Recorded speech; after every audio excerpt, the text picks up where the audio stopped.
Hello students, ये 12th batch है, 12th batch, और आज उसकी क्लास नंबर 6 पढ़ाई जाएगी।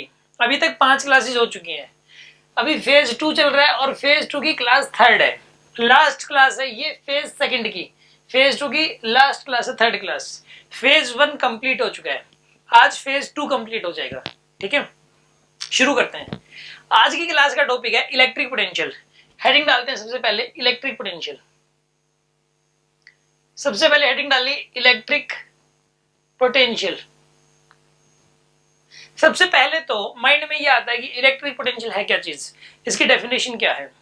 ठीक है, सुनिए आप ध्यान से, मैं इसकी डेफिनेशन समझाने की कोशिश कर रहा हूं आपको। ठीक है ना, देखो आप मान लिया जाए कि एक प्लस क्यू चार्ज है, यहां पे रखा हुआ है रेस्ट में, ये प्लस क्यू चार्ज रेस्ट में रखा हुआ है। एक बार बताइए आप मुझे, इसकी वजह से इलेक्ट्रिक फील्ड लाइंस इसमें से निकलेंगी कि नहीं निकलेंगी? इसमें से इलेक्ट्रिक फील्ड लाइंस निकलेंगी। इसमें से देखिए इलेक्ट्रिक फील्ड लाइंस कुछ इस तरीके से निकलेंगी, ऐसे जाएंगी इलेक्ट्रिक फील्ड लाइंस, ऐसे, राइट।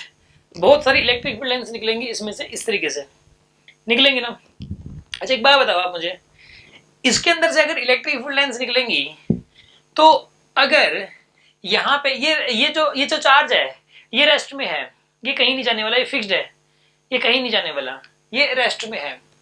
और कोई ये कह दे कि इस चार्ज की वजह से इस पी पॉइंट पे इलेक्ट्रिक पोटेंशियल बताइए, और ये पी पॉइंट यहां से आर डिस्टेंस पे है, इस चार्ज से आर डिस्टेंस पे है ये पी पॉइंट।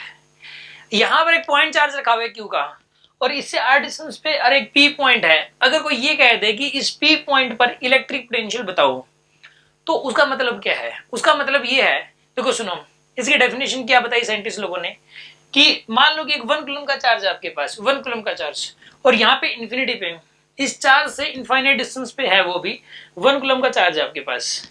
यहां से चार्ज से इनफाइनाइट डिस्टेंस पे बहुत ज्यादा दूर आपके पास एक 1 कूलम का चार्ज है, और एक एजेंट, या फिर आप इस 1 कूलम के चार्ज को यहां से लेके यहां तक लेके आते हैं, इन्फिनिटी से लेकर पी पॉइंट तक। इस 1 कूलम के चार्ज को आप इन्फिनिटी से लेके पी पॉइंट तक लेके आते हैं, तो आपको एक वर्क करना पड़ेगा, सीधा नहीं आएगा, ये वर्क करना पड़ेगा। आपको एक फोर्स लगाना पड़ेगा। सबसे पहले तो इस तरफ फोर्स लगाना पड़ेगा, क्यों?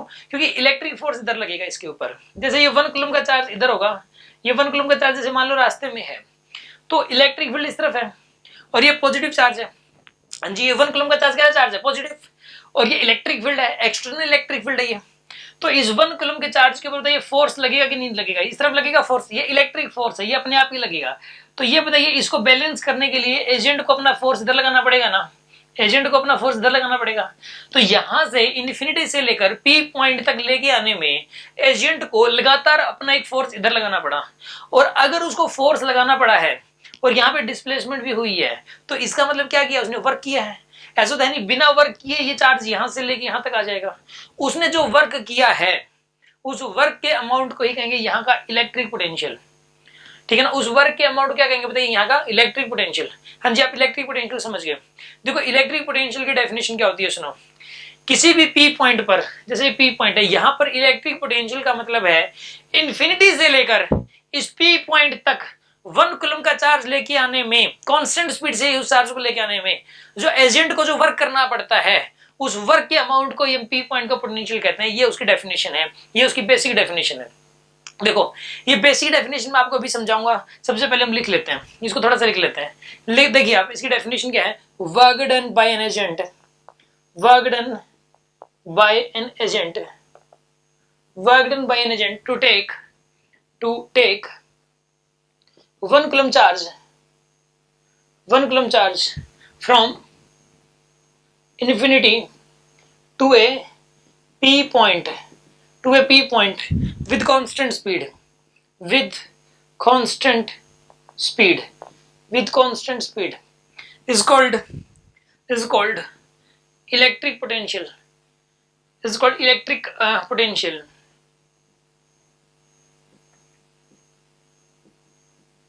at p point। देखो आपको मेनली डेफिनेशन एक बार लर्न करनी है, ठीक है ना। और बात रही इस डेफिनेशन की अंडरस्टैंडिंग की, तो जब हम क्वेश्चंस करेंगे ना, कई सारे क्वेश्चंस ऐसे हैं जो इस डेफिनेशन से सोल्व होंगे, कुछ एक क्वेश्चंस जो इस बेसिक डेफिनेशन से सोल्व होंगे, तब आपको ये बेसिक डेफिनेशन क्लियर होगी, ठीक है ना। अदरवाइज इस बिना डेफिनेशन के ही मतलब मैक्सिमम क्वेश्चन तो फॉर्मूले से ही हो जाएंगे इसके, मैक्सिमम क्वेश्चंस। अभी सुनो आपको मैं पहले तो डेफिनेशन को एक बार फिर से समझा रहा हूँ।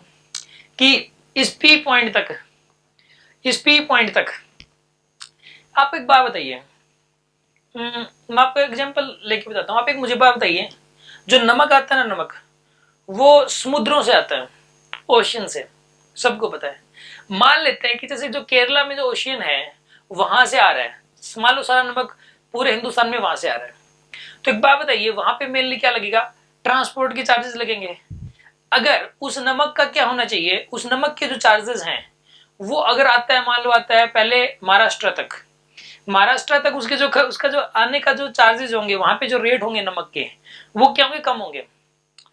वहां पे मान लिया जाए कि सपोज 1 kg नमक सपोज 10 रुपए में मिलता है, 10 रुपए में, तो वही वाला नमक जब आगे आएगा, सपोज आगे वो एमपी तक आ गया, तो एमपी तक उसके रेट बढ़ जाएंगे, क्योंकि वहां से महाराष्ट्र से लेके एमपी तक उसके ट्रांसपोर्ट चार्जेस थोड़े से और आगे, यानी कि वहां पे रेट बढ़ गया, ठीक है ना। फिर आप आगे आप आओगे हरियाणा के अंदर, तो वहां पे रेट और ज्यादा हो जाएगा। उससे आगे आप जाओगे जम्मू एंड कश्मीर के अंदर, तो वहां पे क्या हो जाएगा, रेट और ज्यादा हाई हो जाएगा उसका। तो जैसे जैसे वो जो नमक है, वो नमक ने शुरुआत की कहां से, इन्फिनिटी से, यानी कि केरला से शुरुआत की, और वो नमक आगे जाता जा रहा है, और जैसे जैसे जाता जा रहा है उसको लेके जाने में हमें खर्चा करना पड़ रहा है, वर्क करना पड़ रहा है। आप ये सोचो, खर्चा करना पड़ रहा है, ट्रांसपोर्ट चार्जेस लग रहे हैं हमारे, और वो जैसे जैसे आगे जाता जा रहा है उस नमक के रेट भी बढ़ते जा रहे हैं। जम्मू एंड कश्मीर में जाके सबसे ज्यादा हो गया, ठीक है। तो यहां पर कुछ ऐसा ही है, देखिए आप, यहाँ पे कुछ ऐसा ही है। आप ये एक 1 कूलम, जैसे यहाँ पे पी पॉइंट पे हमें इलेक्ट्रिक पोटेंशियल बताना है, तो इसके अंदर सोचो आप, वो जो नमक है वो तो 1 कूलम का चार्ज है, और यहाँ पे हमें जो वर्क करना पड़ रहा है, इसको यहाँ से लेके यहाँ तक लेके आने में जैसे वर्क करना पड़ रहा है, तो ये समझो कि वो खर्चा लग रहा है, ट्रांसपोर्ट चार्जेस लग रहे हैं। और ये जो पी पॉइंट है, ये जगह है, ठीक है ना, इससे आगे पोटेंशियल और ज्यादा होगा, इससे आगे पोटेंशियल और ज्यादा होगा, ठीक है। अब देखो सोचने वाली बात है, एक तो देखो, एक तो मैं मान लो एक पी पॉइंट बोल दूं और एक क्यू पॉइंट है सपोज, ठीक है ना। ये पूछो कि पोटेंशियल कहाँ का ज्यादा है, कोई ये कह दे कि पोटेंशियल कहाँ का ज्यादा है, तो इसका सीधा सा आंसर है कि पी पॉइंट पे पोटेंशियल ज्यादा है, क्यू पॉइंट पे कम है। क्यों है, देखो सुनो, आप एक 1 कूलम का चार्ज को लेके आओगे इन्फिनिटी से लेके क्यू तक, तो रास्ता इतना सा ट्रेवल करना पड़ा, और इन्फिनिटी से पी तक लेके आने में रास्ता बड़ा है। आ रही है बात समझ में आपको। और 1 कूलम इन्फिनिटी से लेके यहां तक लेके आने में लगातार एजेंट को अपना फोर्स लगाना पड़ा, तो वो लगातार वर्क करना पड़ेगा उसको। अगर वो फोर्स लगाएगा तो देखिए क्या करेगा, लगातार वर्क करेगा, और वो जितना वर्क करेगा उतना ही वो जो वर्क है, वो वाला जो वर्क है वो यहाँ का पोटेंशियल कहलाएगा। आ रही है बात समझ में आपको। इसी तरीके से वो 1 कूलम क्यू पॉइंट के पोटेंशियल का मतलब क्या है, इन्फिनिटी से लेके पी पॉइंट तक एक 1 कूलम का चार्ज लेके आओ, जो वर्क करना पड़ेगा वो पी पॉइंट का पोटेंशियल कहलाएगा। तो पी पॉइंट तक लाने में ज्यादा वर्क करना पड़ा, इससे भी आगे एक पॉइंट है, मान लो इस पॉइंट तक लेके जाने में और ज्यादा वर्क करना पड़ेगा, तो यहाँ का पोटेंशियल और ज्यादा हो जाएगा, ठीक है। तो सीधी सी डेफिनेशन है कि किसी भी पी पॉइंट के पोटेंशियल का मतलब है इन्फिनिटी से लेके पी पॉइंट तक एक 1 कूलम का चार्ज कांस्टेंट स्पीड से ही लेके आना है, ठीक है ना। अच्छा, जब कांस्टेंट स्पीड से लेके आओगे तो एक और खास बात होगी, सुनो आप। देखो मान लो आपने शुरू में चार्ज दे दी 1 मीटर पर सेकंड की speed, anyhow by impulse दे दी, उस इम्पल्स को एक बार नेग्लेक्ट कर दो, शुरू में 1 इम्पल्स लगा के 1 मीटर पर सेकंड की स्पीड दे दी।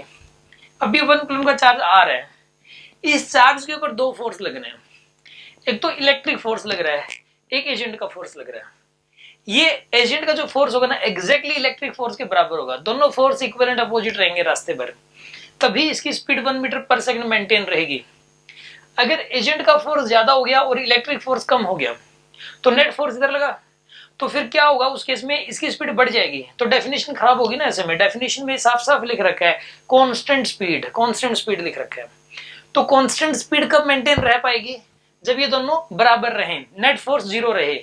और जब चार्ज पे नेट फोर्स 0 होगा, जैसे न्यूटन ने क्या बताया था अपने लॉ के अंदर, फर्स्ट लॉ में, अगर किसी बॉडी पर लगने वाला नेट फोर्स 0 है तो वो अगर रेस्ट में है तो रेस्ट में रहेगी, और अगर किसी स्पीड से जा रही है तो उसी कांस्टेंट स्पीड से ही जाती रहेगी, उसके ऊपर कोई इफेक्ट नहीं पड़ेगा जब तक उसके ऊपर नेट फोर्स 0 है।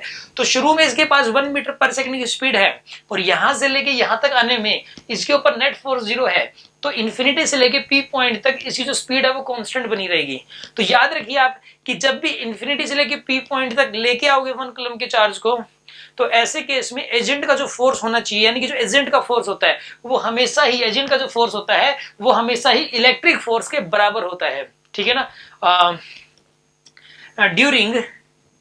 During motion of 1 coulomb charge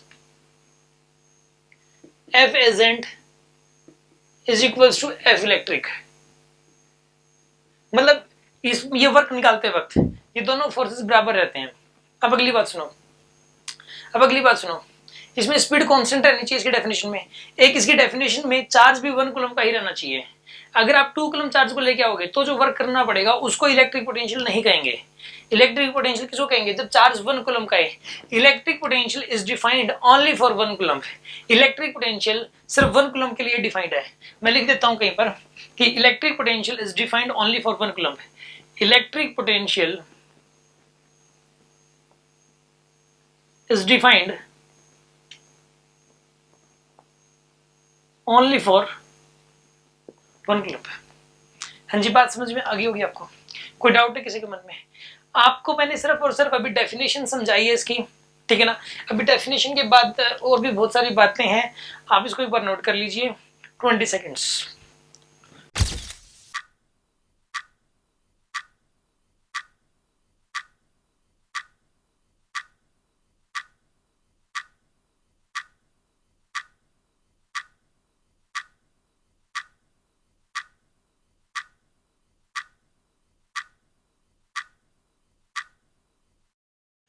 अच्छा सुनिए, अब उसके बाद इस चार्ज से लेके इस पी पॉइंट के बीच गैप मान लेते हैं आर है। यहां से आर डिस्टेंस पे ये पी पॉइंट है, ठीक है जी। ये जो पी पॉइंट है इस चार्ज से आर डिस्टेंस पे है, ओके। अब हमें जो है ना यहां का पोटेंशियल निकालना है। तो यहां का पोटेंशियल निकालने के लिए क्या करोगे? 1 कूलम का चार्ज लेके आओगे इन्फिनिटी से इस पी पॉइंट तक, और ये देखोगे कि वर्क कितना करना पड़ा, ठीक है। और कांस्टेंट स्पीड से लेके आओगे, और वो जो वर्क होगा वही हमारा आंसर होगा, वही यहाँ का इलेक्ट्रिक पोटेंशियल होगा। आगे बात समझ में आपको? मैं वो वर्क जो है ना वो निकाल के दिखा रहा हूँ आपको, ठीक है। हालांकि वो सब्जेक्टिव में डेरिवेशन में आता है ये वाला, बट थोड़ा कॉन्सेप्चुअल है तो मैं निकाल के बताता हूँ इसको, ठीक है। सुनो, अब इसमें ना वर्क निकालने के लिए आप सीधा फॉर्मूला लगा सकते थे, फोर्स इंटू डिस्प्लेसमेंट। लेकिन वर्क निकालने का ये जो फॉर्मूला है फोर्स इंटू डिस्प्लेसमेंट, ये कब लगता है?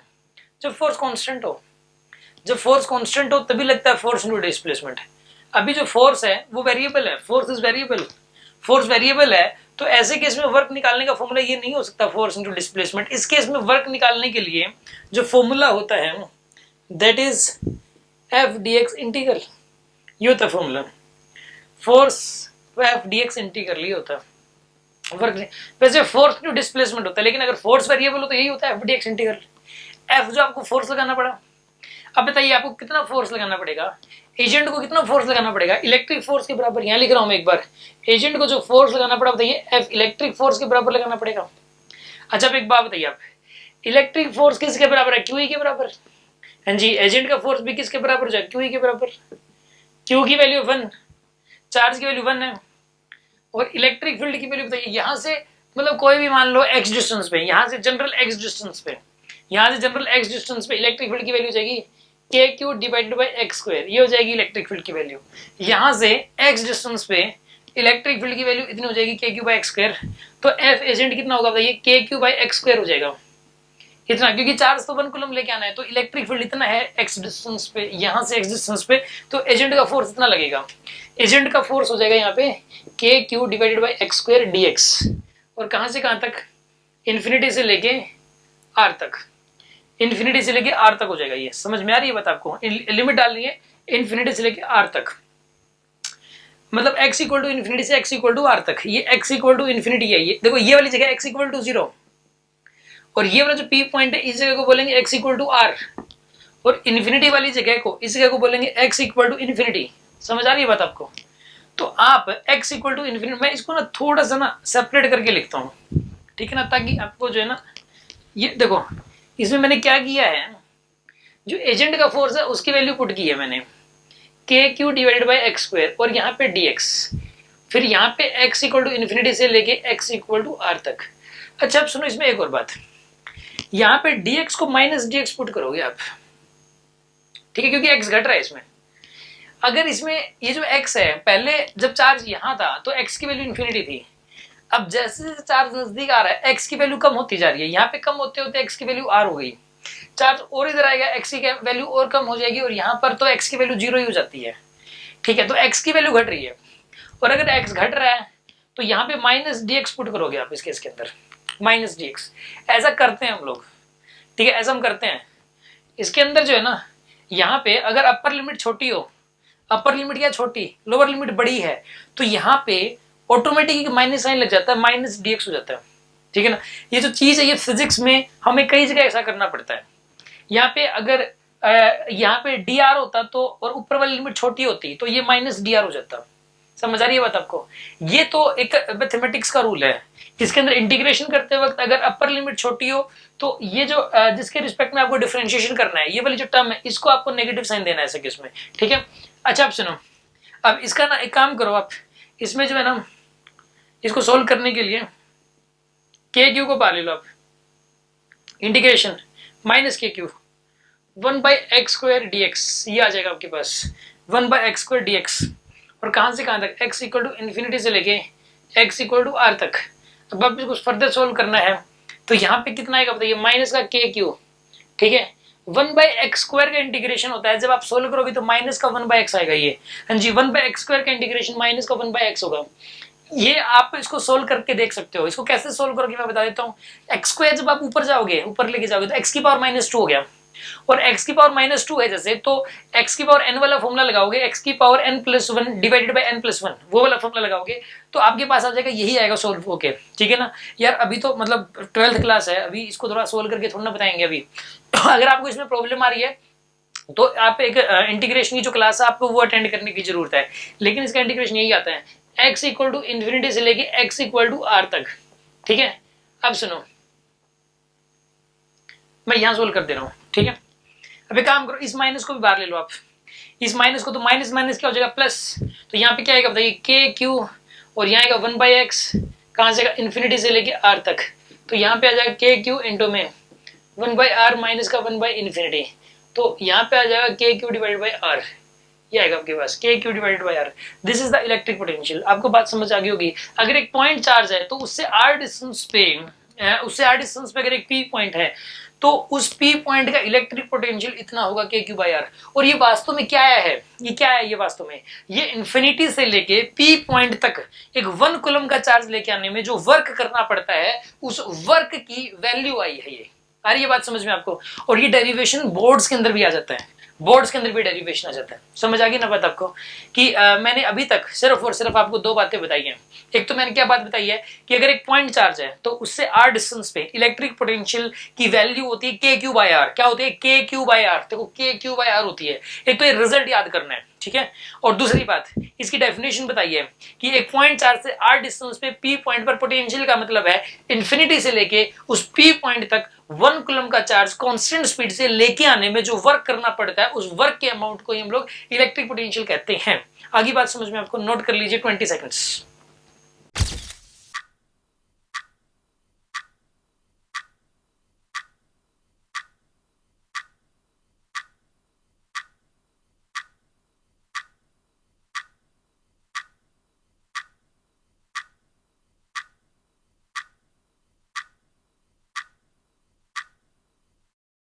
अभी मैं आपको एक बात बता रहा हूं, इस बात को माइंड में सेट कर लीजिए अच्छे से।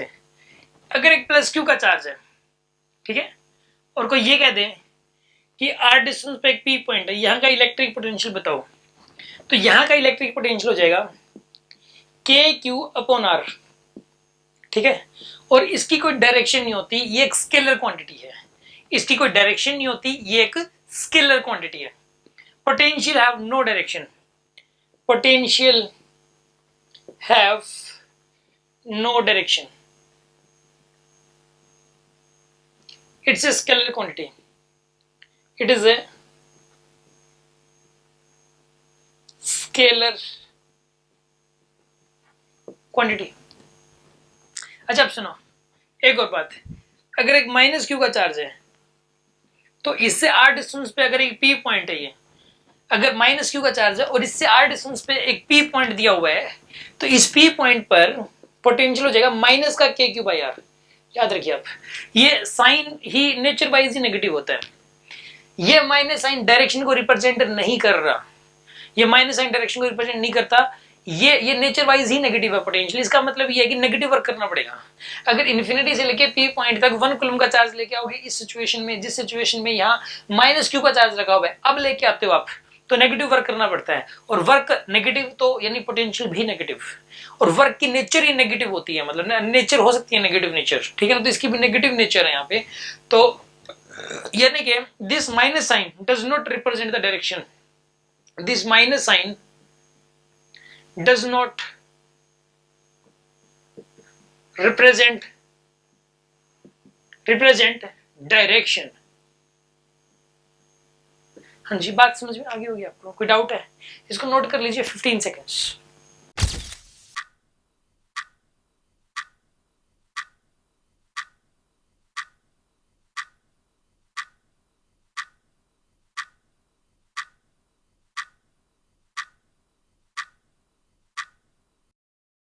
अभी देखिए मैं एक क्वेश्चन आपको करवा रहा हूं, सुना आप। मान लो कि यहां पे एक प्लस क्यू का चार्ज रखा हुआ है और यहां पर भी एक प्लस क्यू का चार्ज रखा हुआ है, और एक मिड में एक पॉइंट है, ये आर डिस्टेंस है, ये आर डिस्टेंस है, ये एक पी पॉइंट है, ठीक है। दो प्लस क्यू के चार्ज रखे हुए हैं और ये रेस्ट में है दोनों, और ये एक मिड पॉइंट है, और इन दोनों चार्जेस के बीच अगर 2r है, ये मिड पॉइंट है। हमें यहाँ पे इलेक्ट्रिक पोटेंशियल निकालना है। सुनो आप, यहाँ पे इलेक्ट्रिक पोटेंशियल निकालना है, इस वाले चार्ज की वजह से कितना आएगा पोटेंशियल, के क्यू डिवाइड बाई आर, ये आएगा। इस वाले चार्ज की वजह से आर डिस्टेंस पे ये पी पॉइंट है, यहाँ पोटेंशियल इतना आएगा के क्यू बाई आर, और इस वाले चार्ज की वजह से भी इतना ही आएगा K Q by are, same ही आएगा। डायरेक्शन में कोई चक्कर है नहीं। कहीं आप ये सोचो कि सब जीरो हो जाएगा, इसकी वजह से इधर, इसकी वजह से इधर, कैंसिल आउट जीरो। अरे यार वो तो इलेक्ट्रिक फील्ड था भाई, ये इलेक्ट्रिक फील्ड थोड़ी ना है, ये तो इलेक्ट्रिक पोटेंशियल है। इलेक्ट्रिक पोटेंशियल की कोई डायरेक्शन नहीं होती, तो इस वाले चार्ज की वजह से पोटेंशियल के क्यू बाई आर पॉजिटिव में ही आएगा पोटेंशियल, क्योंकि चार्ज पॉजिटिव है। याद रखिए पॉजिटिव चार्ज की वजह से पॉजिटिव पोटेंशियल ही होगा, और नेगेटिव चार्ज की वजह से नेगेटिव पोटेंशियल ही होगा। तो ये पॉजिटिव चार्ज है, इसकी वजह से पोटेंशियल होगा के क्यू बाई आर, और इस वाले पॉजिटिव चार्ज की वजह से के क्यू बाई आर। तो ये टोटल पोटेंशियल कितना हो जाएगा यहाँ पे, 2 के क्यू बाई आर आ जाएगा potential, 2 K Q by R, this is the potential. अच्छा सुनो, एक एग्जाम्पल और करवा रहा हूं मैं। मान लेते हैं कि यहां पर एक प्लस क्यू का चार्ज है, ठीक है, और यहां पे एक माइनस क्यू का चार्ज है, और ये एक मिड पॉइंट है, पी पॉइंट, ये आर डिस्टेंस है और ये आर डिस्टेंस है, और ये मिड पॉइंट है, P point.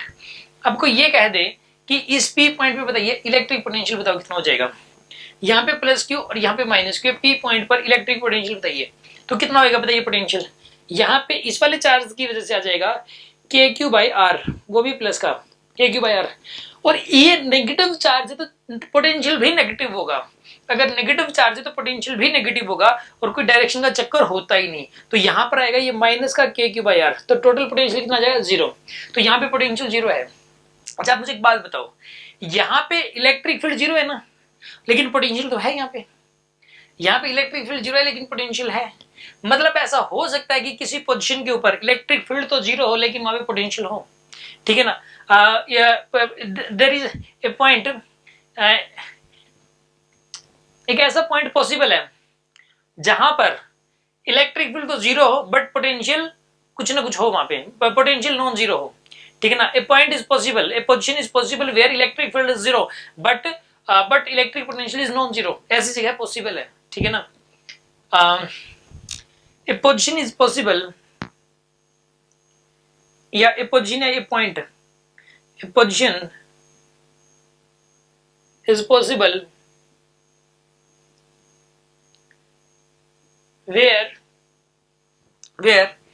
E is 0 but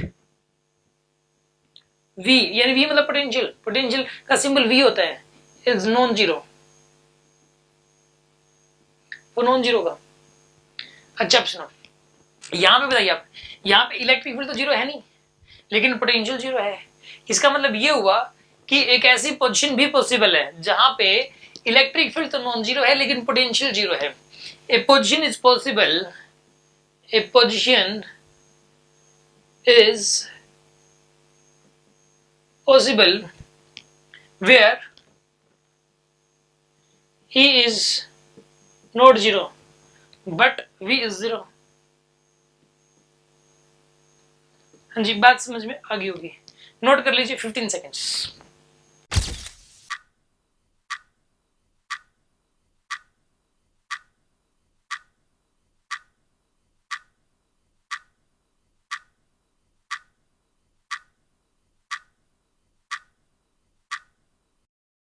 अभी देखिए उसके बाद एक क्वेश्चन है,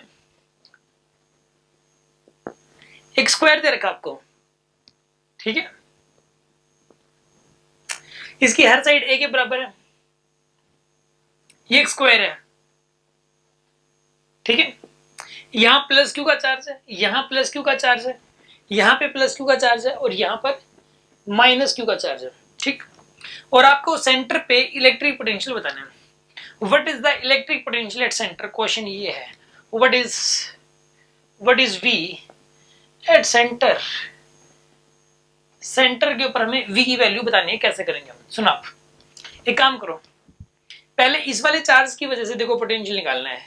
ये वाली डिस्टेंस कितनी होती है बताओ, एक स्क्वायर के अंदर सेंटर और वर्टेक्स के बीच की डिस्टेंस a/√2 होती है ना। हाँ जी, करके दिखा देंगे आप इस वाले क्वेश्चन को, वैसे आई थिंक आप सभी के सभी कर सकते हैं इस क्वेश्चन को, ठीक है ना। एक बार सोल्व करिए, मैं इस क्वेश्चन का जवाब आपको नीचे कमेंट बॉक्स के अंदर लिखना है, मैं आपको खुद करने के लिए दे रहा हूँ ये वाला क्वेश्चन। एक बार क्वेश्चन को ध्यान से सुन लो आप, मैं रिपीट कर दे रहा हूँ और मैं ये देख रहा हूँ कि कितने स्टूडेंट विद इन 30 सेकेंड्स इसका आंसर लिख देंगे, ठीक है। क्वेश्चन ये है कि एक एक स्क्वायर है, मतलब जो ना ये एक स्क्वायर है, राइट। ये जो स्क्वायर है इसके 4 वर्टेक्स पे चार्जेस रखे हुए हैं, 3 पे तो प्लस क्यू का चार्ज रखा हुआ है, 1 पे माइनस क्यू का चार्ज रखा हुआ है और हर साइड ए के बराबर है। आपको ये बताना है कि सेंटर पर इलेक्ट्रिक पोटेंशियल कितना होगा, नेट इलेक्ट्रिक पोटेंशियल कितना होगा, इन चारों चार्जेस की वजह से कितना पोटेंशियल होगा। आपको मिल रहा है 30 सेकेंड्स, आपको अभी करके दिखाना है, ठीक है ना। और आई थिंक सभी के सभी इसको कर सकते हैं, ठीक है ना। ओके, ट्राई करिए और लिखिए इसका आंसर।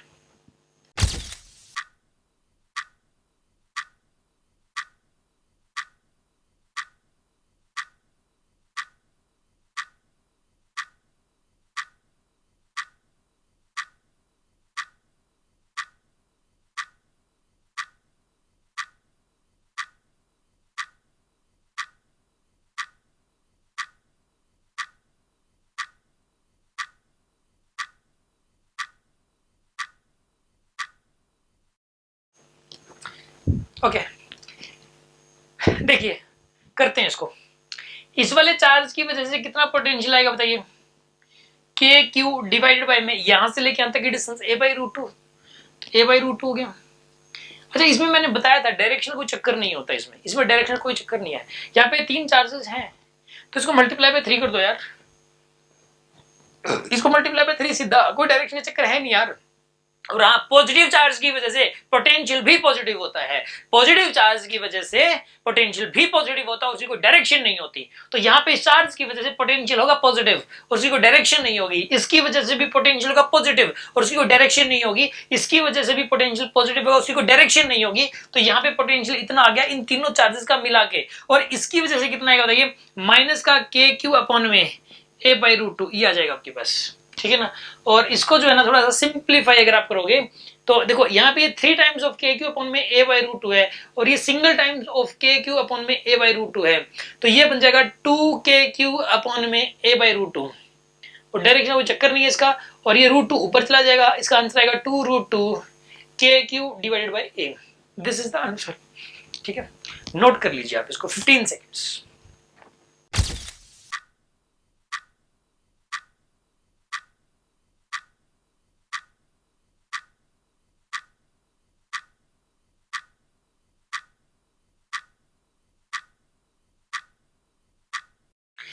मैं एक क्वेश्चन और दे रहा हूं आपको और ये वाला क्वेश्चन आपको करके दिखाना है, ठीक है।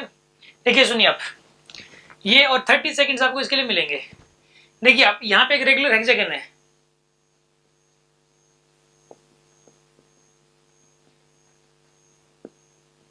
एक रेगुलर हेक्सागन है,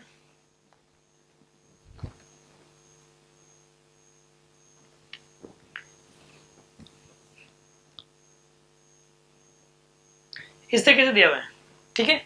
यहाँ चार्ज है प्लस क्यू, यहाँ पे चार्ज है प्लस क्यू, और यहाँ पे चार्ज है प्लस क्यू, यहाँ पे चार्ज है प्लस क्यू, और यहाँ पे चार्ज है प्लस क्यू, और यहाँ पे चार्ज है minus Q.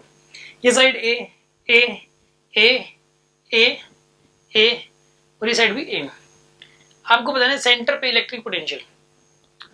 What is the electric potential at center? What is V center? Potential at center आपको बताना है। क्वेश्चन ये है, ठीक है। एक रेगुलर हेक्सागन है, रेगुलर हेक्सागन 6 वर्टेक्स हैं, हर 5 पे रखा हुआ प्लस क्यू और यहाँ पे रखा हुआ माइनस क्यू, और सेंटर के ऊपर आपको नेट इलेक्ट्रिक पोटेंशियल बताना है कितना होगा, ठीक है। ट्राई कीजिए, बहुत आसान है, हर स्टूडेंट कर सकता है, ठीक है। आपको 30 सेकंड्स मिल रहे हैं, आपका टाइम अब शुरू होता है।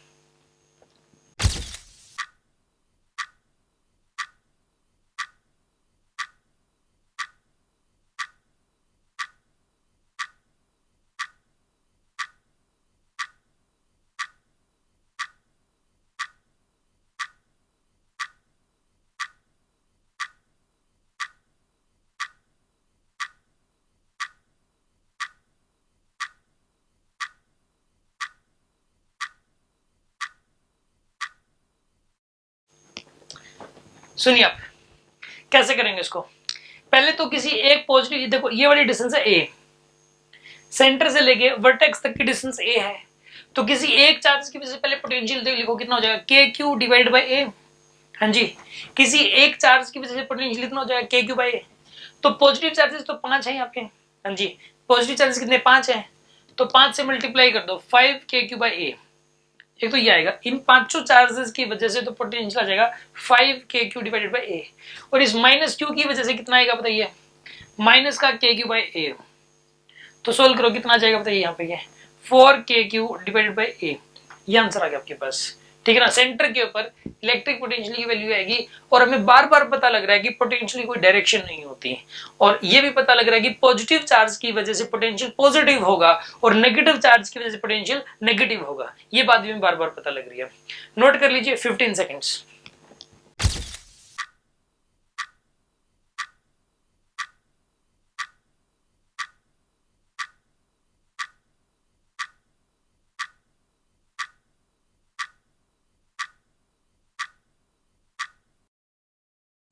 अभी मैं आपको एक क्वेश्चन और दे रहा हूं, और ये वाला जो क्वेश्चन है ना, इसके लिए मैं टाइम भी नहीं दूंगा करने के लिए, आपको सीधा आंसर लिखना है बिना टाइम दिए, ठीक है ना। क्वेश्चन देखिए क्या है, एक क्यूब है, क्यूब एक क्यूब है, मैं क्यूब बनाना बताता हूँ, देखो कैसे बनता है। पहले ऐसा कर लो आप, क्यूब बनाने के लिए कुछ स्टूडेंट को बनाना नहीं आता ना, फिर देखो सेंटर में ऐसे कर लो आप, एक दूसरा स्क्वायर बना दो, इस तरीके से बना दिया आपने। अब एक काम करो, इसको इसे ज्वाइन कर दो, इसको इसे ज्वाइन कर दो, इसको इसे ज्वाइन कर दो, इसको इसे ज्वाइन कर दो, बन गया एक क्यूब। और इस क्यूब में हर साइड ए के बराबर है, it's a cube and each side is equal to A. अब इसके हर वर्टेक्स पे एक प्लस क्यू का चार्ज रखा हुआ है, हर वर्टेक्स पे एक प्लस क्यू का चार्ज रखा हुआ है, हर वर्टेक्स पे रखा हुआ है प्लस क्यू का charge. There is a charge of plus Q at every corner. हर एक के ऊपर, सेंटर के ऊपर हमें इलेक्ट्रिक पोटेंशियल बताना है। 8 वर्टेक्स हैं, और 8 वर्टेक्स पे हर वर्टेक्स पे एक प्लस क्यू का चार्ज रखा हुआ है, और हमें पोटेंशियल बताना है सेंटर पे कितना होगा। तो कैसे करेंगे, पहले आप एक काम करो, किसी एक चार्ज की वजह से पोटेंशियल निकाल लो। हाँ जी, किसी एक चार्ज की वजह से पहले आप पोटेंशियल, जैसे इस चार्ज की वजह से निकालना है आपको पोटेंशियल, तो निकाल लो आप। आप मुझे एक बात बताइए, क्यूब के अंदर सेंटर और वर्टेक्स के बीच की डिस्टेंस कितनी होती है? क्यूब के अंदर, क्यूब के अंदर सेंटर और वर्टेक्स के बीच की डिस्टेंस होती है √3a। देखो ये डायगोनल की लेंथ होती है √3a। हाँ जी, डायगोनल की लेंथ कितनी होती है? √3a। अब उसका आधा कर दो, √3a/2। याद रखिए आप, एक क्यूब के अंदर डायगोनल की लेंथ कितनी होती है? √3a। कैसे आया ये? देखो इसमें अगर मान लो कि क्यूबॉइड होता है, क्यूबॉइड हर साइड, मतलब क्यूबॉइड है, जैसे एक साइड ए है, एक साइड बी है और एक साइड सी है, तो बताइए डायगोनल की लेंथ निकालने के लिए करते हैं a² + b² + c² पूरे का अंडर रूट। यहां पर तो तीनों सारी साइडें बराबर हैं, तो इसमें डायगोनल की लेंथ आएगी a² + a² + a² पूरे का अंडर रूट। तो सोल्व करोगे तो √3a आएगा। तो यहां से लेके यहां तक ये जो बॉडी डायगोनल है, एक ऐसा डायगोनल जो कि सेंटर से पास हो रहा हो, बॉडी डायगोनल बोलते हैं इसको। एक ऐसा डायगोनल जो कि सेंटर से पास हो रहा है उसको बॉडी डायगोनल बोलते हैं। और बॉडी डायगोनल की लेंथ होती है √3a, तो उसका हाफ सेंटर से लेके वर्टेक्स के बीच की डिस्टेंस √3a/2 होगी। तो इसके अंदर जो है ना, यहाँ चार्ज, इस चार्ज की वजह से इलेक्ट्रिक पोटेंशियल कितना आएगा बताइए यहाँ पे, KQ में √3a/2, ये किसी एक चार्ज की वजह से पोटेंशियल आ गया। अब 8 चार्जेस की वजह से निकालना है तो मल्टीप्लाई बाय 8, सिंपल है। 8 चार्जेस की वजह से कितना हो जाएगा, KQ में √3a/2, ये एक चार्ज की वजह से मल्टीप्लाई बाय 8 कर दिया, पोटेंशियल आ जाएगा 8 की वजह से सेंटर के ऊपर, नेट पोटेंशियल आ गया। हाँ जी, बात समझ में आई कि नहीं आई? नोट कर लीजिए 15 सेकेंड्स।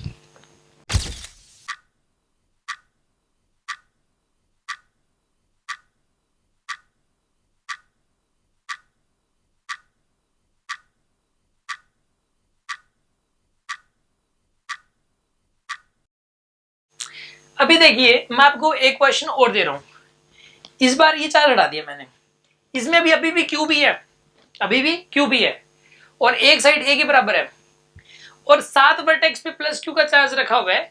हमें इस पी पॉइंट पे इलेक्ट्रिक पोटेंशियल निकालना है, यहाँ पे पी पॉइंट पे, ठीक है ना, इस वाले वर्टेक्स पे इलेक्ट्रिक पोटेंशियल निकालना है। What is the electric potential at this P point, ठीक है ना, और 7 बाकी 7 पे चार्ज रखा हुआ है। अच्छा, एक 8वां चार्ज उठा के यहाँ पे रख दिया, सेंटर पे रख दिया, एक चार्ज सेंटर पे भी है, मतलब वही 8 चार्जेज हैं, बस ये वाला इस वर्टेक्स का चार्ज उठा के इस सेंटर पे रख दिया। और अब ये बताना है कि पी पॉइंट पे पोटेंशियल कितना हो जाएगा। Find potential, find V at P point, हमें पी पॉइंट के ऊपर पोटेंशियल बताना है कितना हो जाएगा, ये क्वेश्चन है, ठीक है। ये वाला जो क्वेश्चन है हर कोई स्टूडेंट कर सकता है, इतना लंबा आंसर आएगा इसका, इसको कमेंट बॉक्स में लिखने की जरूरत नहीं है, आप खुद ट्राई कर लें, ठीक है ना, आप खुद सोचे क्या आना चाहिए, दिमाग लगाएं। जब आप खुद ट्राई कर लेंगे तो जब मैं आपको समझाऊंगा तो ज्यादा समझ में आएगा।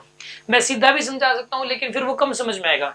एक बार खुद कोई भी खाली ना बैठे, कोई भी ये ना सोचे कि चलो कोई देख तो रहा नहीं, चलो मैं ट्राई नहीं करता। एक बार ट्राई कीजिए हर स्टूडेंट, और ये निकालिए, देखिए आधा हो जाएगा, चाहे गलत हो जाएगा। इस पी पॉइंट पे पोटेंशियल क्या होगा। कॉपी के खराब होने से मत घबराइए कि कॉपी खराब हो जाएगी, नहीं होने दो खराब। जितने कांटे लगते हैं ना कॉपी पे उतना ही समझ आता है, ठीक है ना। हमारे टीचर हमेशा बोलते थे कि जितने कॉपी पे कांटे लगाओगे तो उतना ही समझ आएगा। इसका मतलब ये नहीं कि पूरी कॉपी काट के रख दो आप, मतलब क्वेश्चन करके वो गलत होने पे काटना है, कहीं ऐसे कांटे लगा दो आप, या सोचो कि ज्यादा समझ आएगा।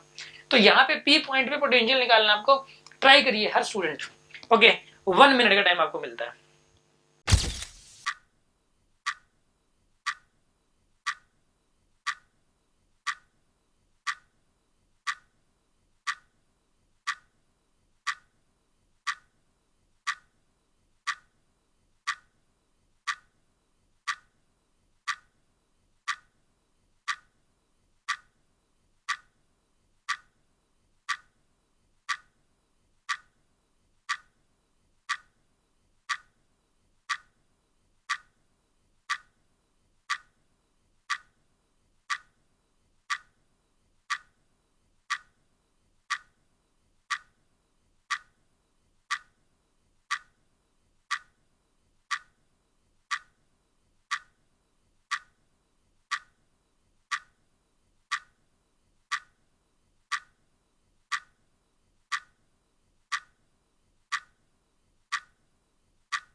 सुनिए, देखिए कैसे करेंगे इस क्वेश्चन को सॉल्व, मैं करके बता रहा हूं।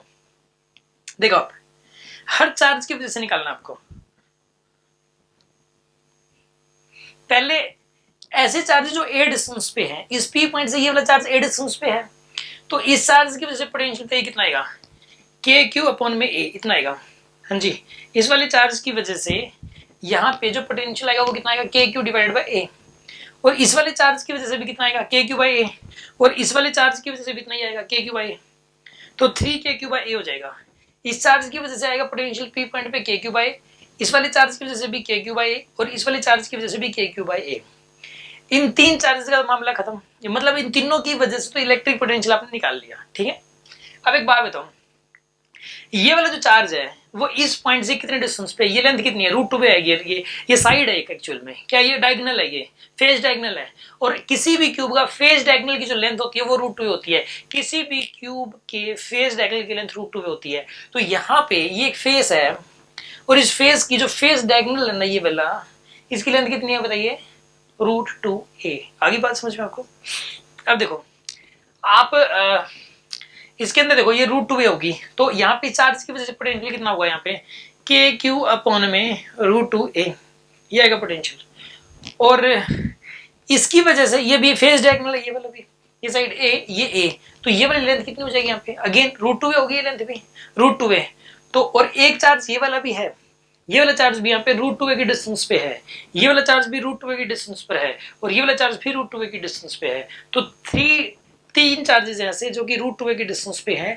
तो इन तीनों की वजह से जो इलेक्ट्रिक पोटेंशियल आएगा वो इतना आ जाएगा 3k∗ अपॉन में √2a। आगे बात समझ में आपको।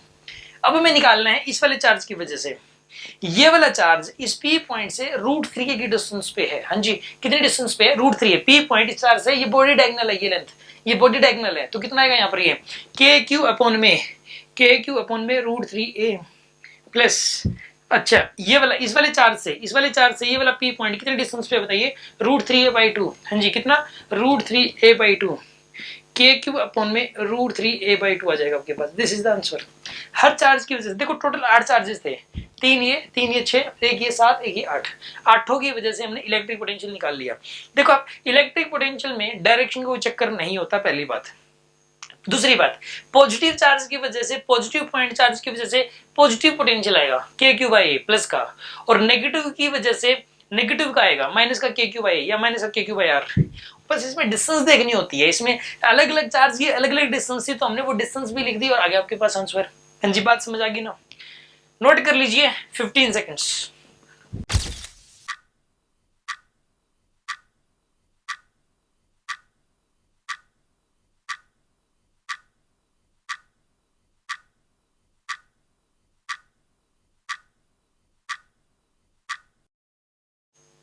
अभी देखिए उसके बाद एक क्वेश्चन और है, ठीक है ना। एक क्वेश्चन है, एक रिंग दे रखी है आपको,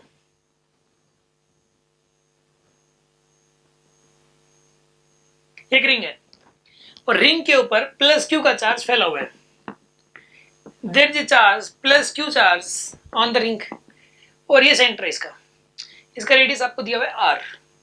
रिंग है, रिंग का रेडियस कितना है r, और इस पूरी रिंग पे चार्ज कितना फैला हुआ है, +Q का चार्ज फैला हुआ है, और इसका रेडियस कितना है यहाँ पे r। हमें ये बताना है कि सेंटर पे पोटेंशियल क्या होगा, what is the potential at centre. Question ये है, what is potential, what is V at centre, ये बताना आपको। देखो सुनो आप कैसे करोगे, एक काम करो, इसके छोटे छोटे पीस ले लोगे बहुत सारे, जैसे कि ये एक छोटा सा पीस ले लिया आपने। मैं आपको एक बात बताऊं, इसमें सारा चार्ज कितना डिस्टेंस पे, r डिस्टेंस पे। पूरा चार्ज सेंटर से जिस पॉइंट पे निकालना है, इस पॉइंट से कितने डिस्टेंस पे है पूरा का पूरा चार्ज, तो ये r डिस्टेंस पे। अच्छा अब सुनो, अगर एक +Q का चार्ज हो तो इससे r डिस्टेंस पे कितना होता है, KQ/R होता है ना, KQ/R होता है पोटेंशियल, KQ/R। क्योंकि क्यों है KQ/R, क्योंकि इस पॉइंट से पूरा चार्ज r डिस्टेंस पे है। मैं कहता हूं कि इसमें और इसमें कोई फर्क ही नहीं है, इसमें भी सारा का सारा चार्ज इस P पॉइंट से, सेंटर वाले पॉइंट से r डिस्टेंस पे है पूरा का पूरा चार्ज, ठीक है, पूरा का पूरा चार्ज r डिस्टेंस पे है। तो इसका आंसर भी KQ/R क्या आएगा, यही आएगा इसका आंसर, KQ/R। इसका रेडियस कैपिटल R तो कैपिटल R आएगा। मैं इसको एक दूसरे तरीके से भी बताता हूँ, सुनो आप, देखिए आप इसके छोटे छोटे पीस ले लो आप, dx लेंथ के। एक्चुअल में ना स्टूडेंट के माइंड में क्या आता है कि सर देखो ये वाला जो फॉर्मूला आपने बताया ना, ये पॉइंट चार्ज के लिए एप्लीकेबल है सर, इसमें तो पूरा चार्ज फैला हुआ है, तो फैला हुआ है तो क्या इस केस में भी लगा सकते हैं फॉर्मूला, बिल्कुल लगा सकते हैं। अगर सारा चार्ज है r डिस्टेंस पे, चाहे वो फैला हुआ हो, जिस पॉइंट पे आपको निकालना है उस पॉइंट से पूरा का पूरा चार्ज r डिस्टेंस पे, कोई भी उस चार्ज का कोई भी पार्ट r से कम या r से ज्यादा दूरी पर नहीं है, r डिस्टेंस पे ये पूरा का पूरा चार्ज। तो ऐसे केस में पोटेंशियल की वैल्यू KQ/R ही आएगी। जैसे कि यहाँ पे इसके छोटे छोटे पीस कर लीजिए आप dx लेंथ के, इनके ऊपर हर एक के ऊपर एक चार्ज होगा dq का। जैसे इस पे भी एक dq का चार्ज है, इस वाले पीस पे भी एक dq का चार्ज है, इस वाले पीस पे भी एक dq का चार्ज है। ये सारे इक्वल लेंथ के बहुत सारे पीसेस हैं, बहुत सारे हैं, और इनके ऊपर भी चार्ज भी फिर इक्वल ही है, dq। तो यहाँ पे पोटेंशियल निकालना है ना हमें, तो पहले इस वाले पीस को आप एक पॉइंट चार्ज की तरह ट्रीट कर सकते हो। हर पीस को इंडिविजुअली, हर पीस को आप एक पॉइंट चार्ज की तरह ट्रीट कर सकते हो। तो यहाँ पे इस वाले जो छोटा सा पीस है, इसकी वजह से पोटेंशियल हो जाएगा k × dq/r, ये आएगा इस वाले छोटे से चार्ज की वजह से। इस अगले छोटे से चार्ज की वजह से कितना आएगा बताइए, अगेन इतना ही आएगा k dq/r। अगले वाले छोटे से डी क्यू की वजह से कितना आएगा पोटेंशियल बताइए, K into D Q by R. इस प्रकार आप करते जाओ, जो आखिरी वाला पीस आएगा, ये वाला लास्ट पीस, इसकी वजह से भी कितना हो जाएगा, इतना ही हो जाएगा, के डी क्यू बाई आर। हाँ जी, कितना होगा यहाँ पे, K D Q divided by R. अब एक काम करो, इसमें से के बाई आर को बाहर ले लो आप, के बाई आर को बाहर ले लीजिए, तो यहाँ पे क्या आएगा बताइए, D cube plus D cube plus D cube plus plus plus plus plus D cube. ठीक है, ये हो जाएगा आपके पास।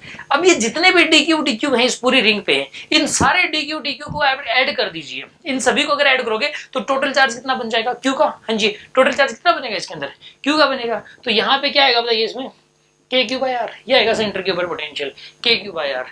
यानी कि अगर एक रिंग है और उसके ऊपर प्लस क्यू का चार्ज डिस्ट्रीब्यूटेड है तो सेंटर के ऊपर पोटेंशियल इतना आता है, के क्यू बाई आर के बराबर। जी, बात समझ में आ गई होगी आपको, इतना पोटेंशियल आएगा सेंटर के ऊपर के क्यू बाई आर के बराबर।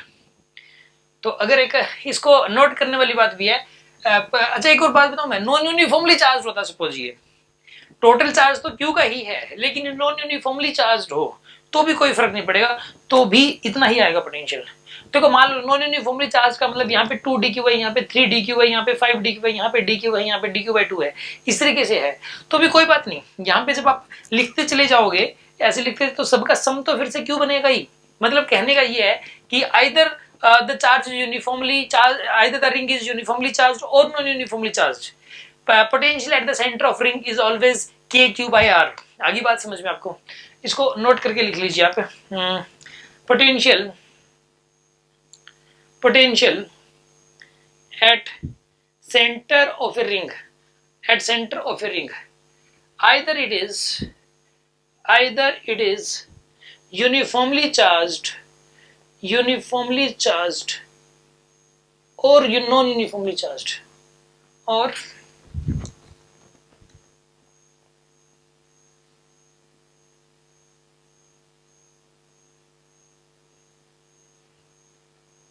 potential at center of ring, potential at center of ring is के क्यू बाई आर। हाँ जी, कोई डाउट हो तो बताइए आप, इसको नोट कर लीजिए 20 सेकेंड्स।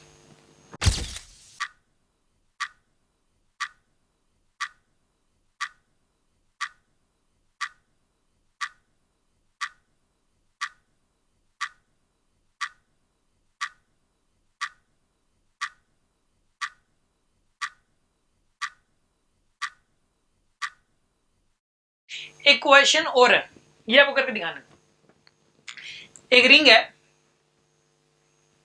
इस तरह का रिंग, और सेंटर से एक्स डिस्टेंस पे एक पी पॉइंट है यहाँ पे, ठीक है, उसका रेडियस दे रखा आपको आर, और इसके ऊपर चार्ज फैला हुआ है प्लस क्यू का।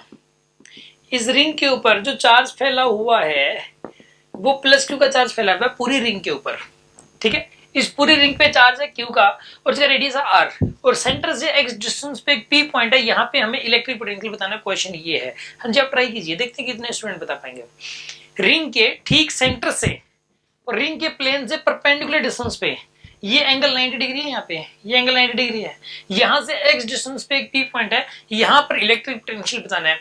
देखते हैं कितने स्टूडेंट्स को। खैर आप इसका मतलब थोड़ा सा लंबा जोड़ा है इसका आंसर, तो लिखने में प्रॉब्लम होगी कमेंट बॉक्स में, तो आप सिर्फ जो है ना इसको सोल्व कर लीजिए, ठीक है ना, ट्राई कीजिए, ठीक है ना, देखते हैं कितने स्टूडेंट्स का सही होगा, ठीक है ना, आपको खुद पता लग जाएगा मेरा सही है कि गलत है, ठीक है। मैं आपको इसको सोल्व करने के लिए मैं आपको टाइम दे रहा हूं इसके लिए 30 सेकेंड्स, ठीक है ना, ट्राई कीजिए आप इसको, ओके।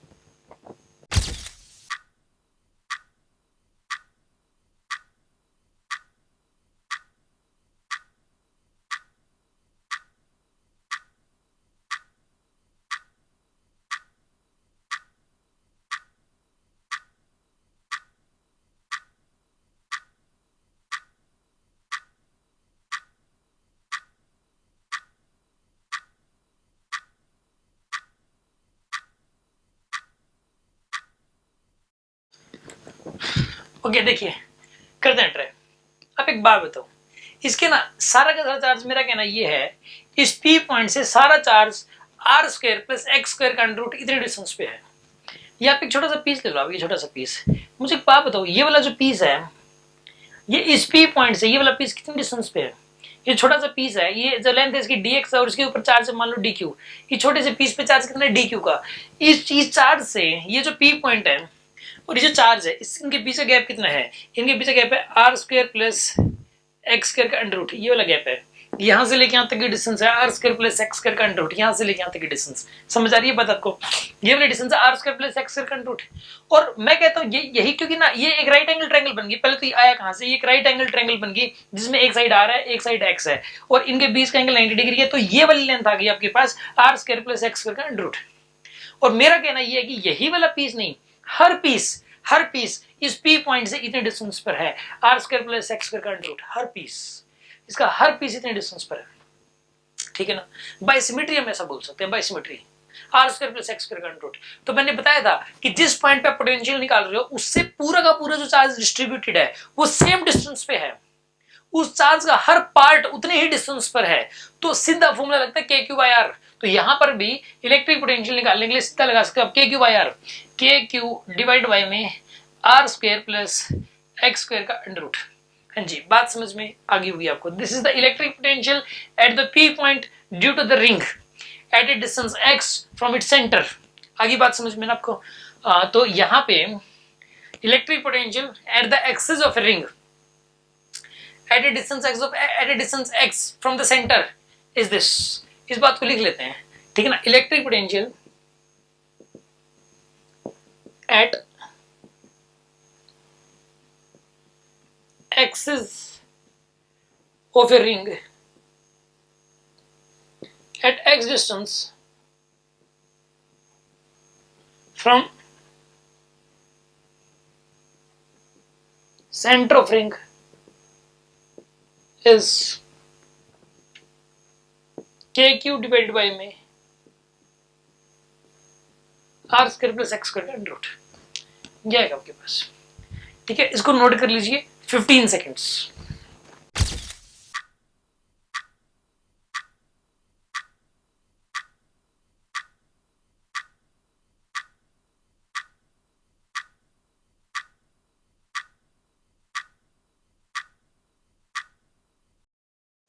अभी देखिए, हमने ये देखा था कि इस रिंग की वजह से इस पी पॉइंट पर इलेक्ट्रिक पोटेंशियल क्या है, ये देखा था हमने।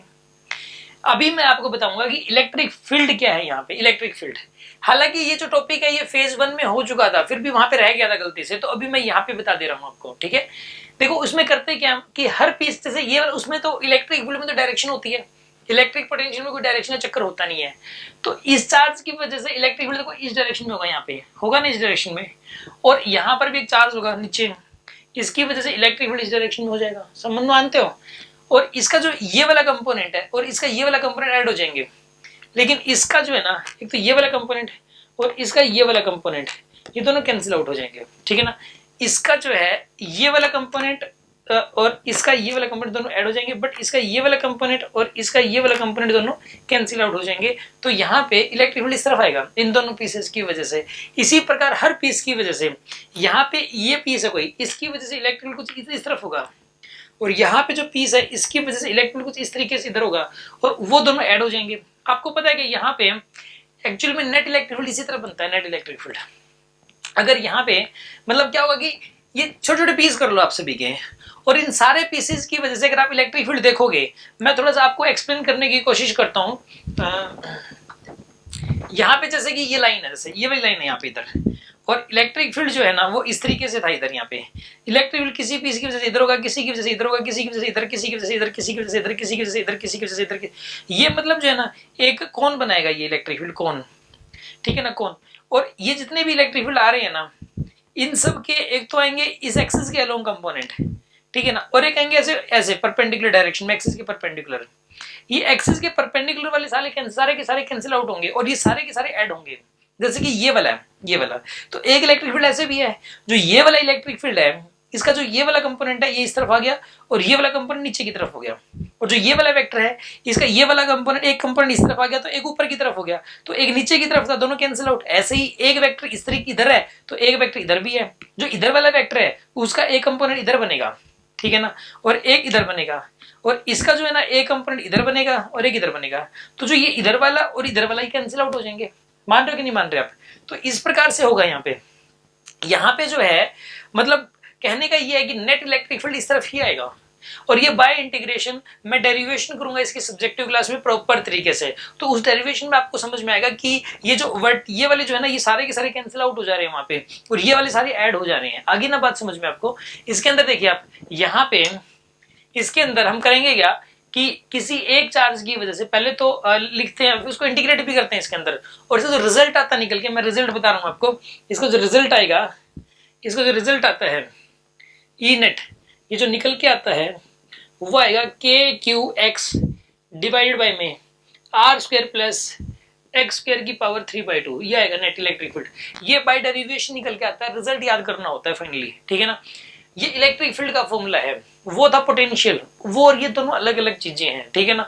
तो याद रखिए एक रिंग के सेंटर से एक्स डिस्टेंस पे इलेक्ट्रिक फील्ड की value K Q X divided by R square plus X square की पावर 3/2 होता है। यहाँ पे एक्स क्या है, सेंटर और पी पॉइंट के बीच का डिस्टेंस है, और आर क्या है, R radius of the ring है। आगे ना बात समझ में आपको, कंफ्यूज में तो ना, मैं अक्सर स्टूडेंट से पूछता हूँ तो जब मैं पोटेंशियल पूछता हूँ तो इलेक्ट्रिक फील्ड बता देते हैं, और जब इलेक्ट्रिक फील्ड पूछता हूँ तो पोटेंशियल बता देते हैं। इन दोनों में डिफरेंस रखना, और जो डेरिवेशन है ये सब्जेक्टिव क्लास के अंदर का बोर्ड के पॉइंट ऑफ व्यू से भी इंपॉर्टेंट है ये वाली बात। आगे बात समझ में आपको? ओके, नोट कर लीजिए 10 सेकेंड्स।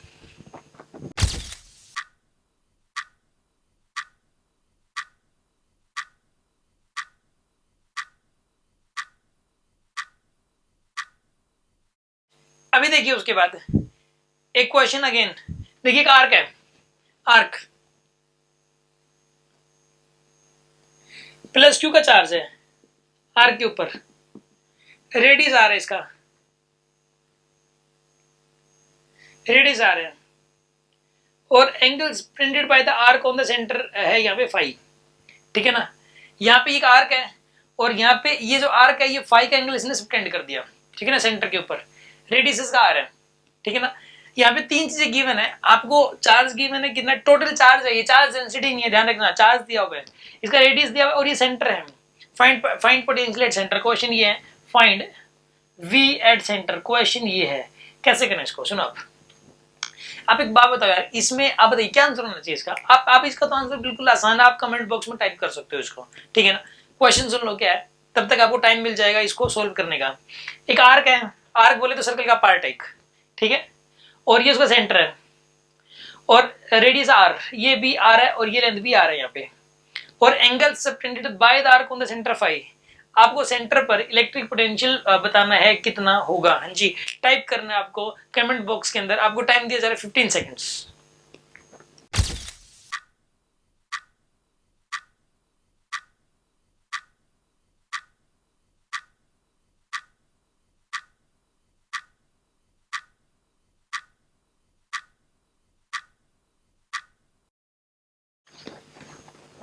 देखिए करते हैं इसको, यहां पे जो पोटेंशियल होगा ना सेंटर के ऊपर, ये पता है कितना होगा, के क्यू बाय आर ही हो जाएगा।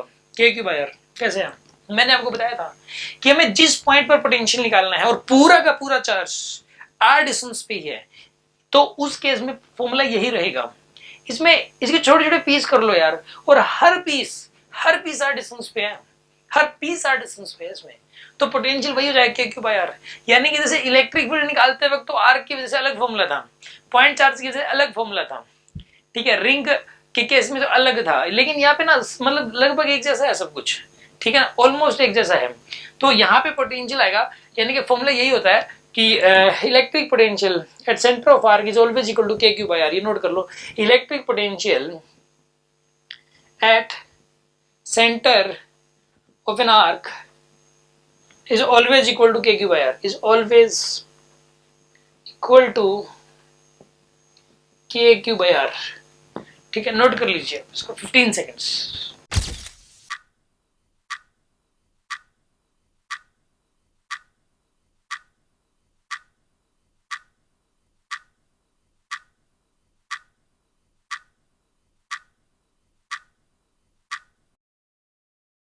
अभी देखिए मैं एक अगला कॉन्सेप्ट समझा रहा हूं आपको। मान लो कि होलोस्फीयर है एक, ठीक है ना, सपोज एक होलोस्फीयर है, यहाँ पे एक होलोस्फीयर, सपोज एक होलोस्फीयर दे दिया आपको, और इसके ऊपर एक प्लस क्यू का चार्ज फैला हुआ है, ठीक है, इस तरीके से। और इसका जो रेडियस दे रखा है आपको वो आर दे रखा है, रेडियस इज आर, ये सेंटर है। इस केस में बताइए इलेक्ट्रिक फील्ड किस तरीके से आएगा, इस तरीके से होगा इलेक्ट्रिक फील्ड यहाँ पे, ठीक है ना। इस केस में इलेक्ट्रिक फील्ड जो होगा वो इस तरीके से होगा,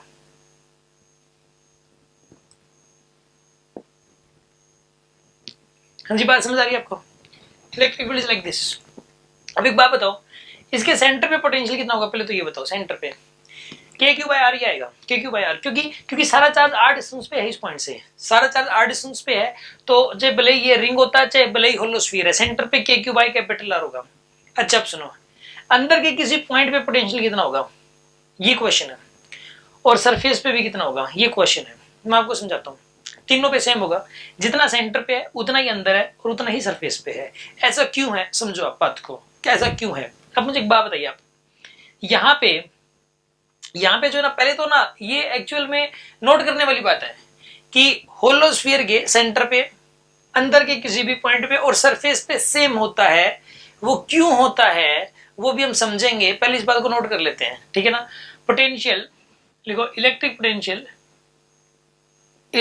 पोटेंशियल एट सेंटर,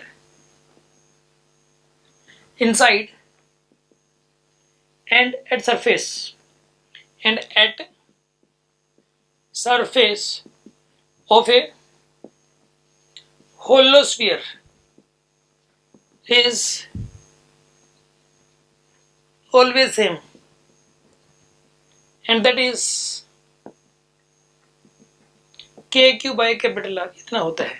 कैसे है सुनो आप, एक बात बताओ, होलोस्फीयर के अंदर एक बात पढ़ चुके हैं हम कि अंदर इलेक्ट्रिक फील्ड जीरो होता है, ये बात आपको पहले बताई गई थी। हर पॉइंट पे, इस पॉइंट पे, इस पॉइंट पे, अंदर के हर पॉइंट पे इलेक्ट्रिक फील्ड जीरो होता है। और जहां पे इलेक्ट्रिक फील्ड जीरो होगा किसी स्पेस में, तो वहां पे पोटेंशियल सेम ही रहेगा। क्यों, मैंने बोला कि जहां पे इलेक्ट्रिक फील्ड जीरो रहेगा जिस स्पेस में, वहां पे पोटेंशियल सेम ही रहेगा हर जगह। ऐसा क्यों होगा ये बात भी सुनो आप, ठीक है।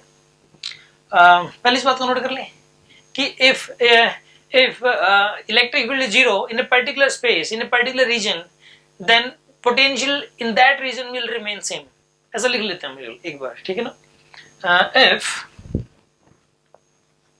if E is zero, if E is zero in a particular region, in a particular region, then V is same in that region। मतलब हर जगह सेम रहेगा, जरूरी नहीं है V जीरो हो जाएगा।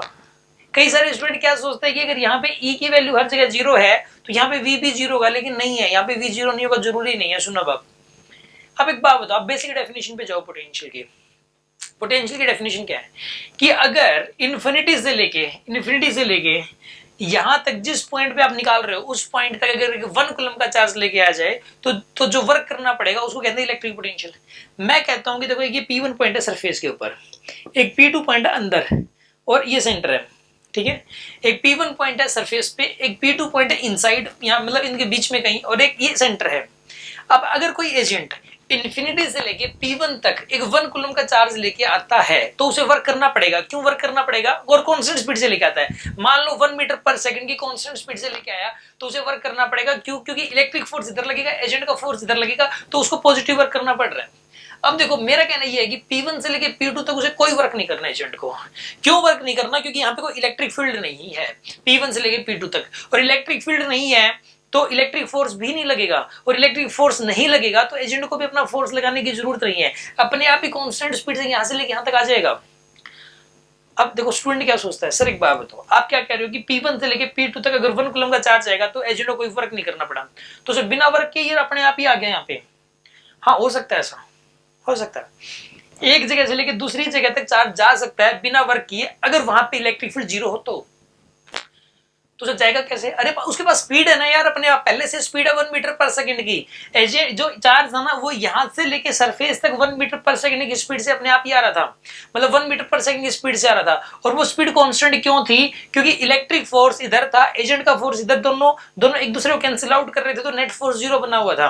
अब P1 से लेके P2 तक कोई इलेक्ट्रिक फोर्स ही नहीं लग रहा, और जब इलेक्ट्रिक फोर्स ही नहीं लग रहा तो एजेंट को अपना फोर्स लगाने की जरूरत ही नहीं है। और अगर एजेंट P1 से लेके P2 तक अपना कोई फोर्स लगाएगा तो ऐसे केस में चार्ज एक्सेलरेट कर जाएगा। तो इसकी जो बेसिक डेफिनेशन है वो फिर तो वो तो मतलब वो खत्म होगी ना, वो तो ठीक है ना। बेसिक डेफिनेशन पे हमें चल के वर्क निकालना है ना। इसका बेसिक डेफिनेशन P1 से क्या थी कि कांस्टेंट स्पीड से आना चाहिए चार्ज, कांस्टेंट स्पीड से। तो P1 से लेके P2 तक भी स्पीड कैसे रहनी चाहिए? कांस्टेंट। और कांस्टेंट तभी रहेगी जब एजेंट अपना फोर्स हटा ले। तो यहाँ P1 से लेके P2 तक एजेंट ने अपना फोर्स हटा लिया, और जो स्पीड थी ना 1, उसी 1 की स्पीड से यहाँ तक पहुंच गया। इवन इससे आगे भी अपने आप निकल जाएगा।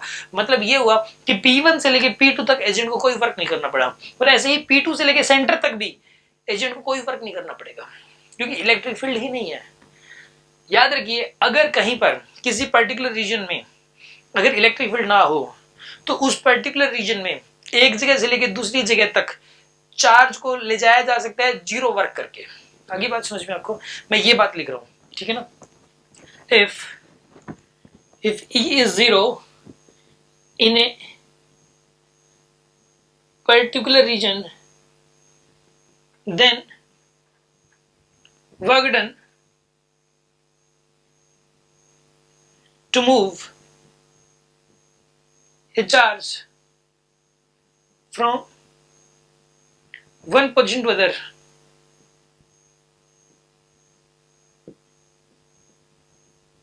is 0। ठीक है, 0 वर्क में भी ले जाया जा सकता है, ठीक है ना। अच्छा अब सुनो, इसका मतलब क्या हुआ? तो एक बात बताओ यार, अगर P2 पॉइंट का पोटेंशियल निकालना है तो क्या करोगे? चार्ज को उठा के इन्फिनिटी से P2 तक लेके आओगे, वर्क निकालोगे। यार ये वही वाला वर्क है जो इन्फिनिटी से लेके P1 तक लेके आने में जो वर्क करना पड़ा, और इन्फिनिटी से लेके P2 तक लेके आने में जो वर्क करना पड़ा वो सेम तो है। और वही वाला वर्क होगा चार्ज को इन्फिनिटी से लेके सेंटर तक लेके आने में, तीनों वर्क सेम है। तो इसलिए P1, P2 और सेंटर पे पोटेंशियल सेम है।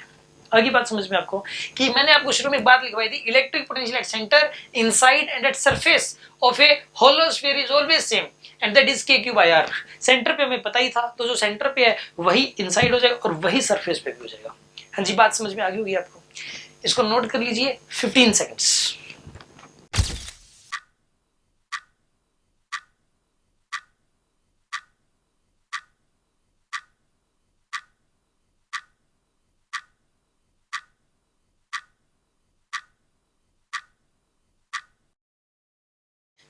अभी देखो, उसके बाद हमें होलोस्फीयर की वजह से इलेक्ट्रिक पोटेंशियल प्रॉपर्ली डिस्कस करना है, प्रॉपर्ली लिखना है कि कहां पे कितना होता है। ठीक है, लिखते हैं हम लोग। जैसे कि मान लिया जाए कि एक होलोस्फीयर है, ये ऊपर लिख ही रखा है होलोस्फीयर, और इसके ऊपर प्लस क्यू का चार्ज फैला हुआ है इसके सरफेस के ऊपर, और इसका रेडियस है r। ठीक है, इस केस में ये वाले जो सेंटर इसको बोलेंगे r इक्वल टू 0। अंदर वाले पॉइंट के लिए हो जाएगा r less than capital R। अंदर वाले पॉइंट के लिए क्या होगा? r less than capital R। Surface के लिए हो जाएगा r इक्वल टू R।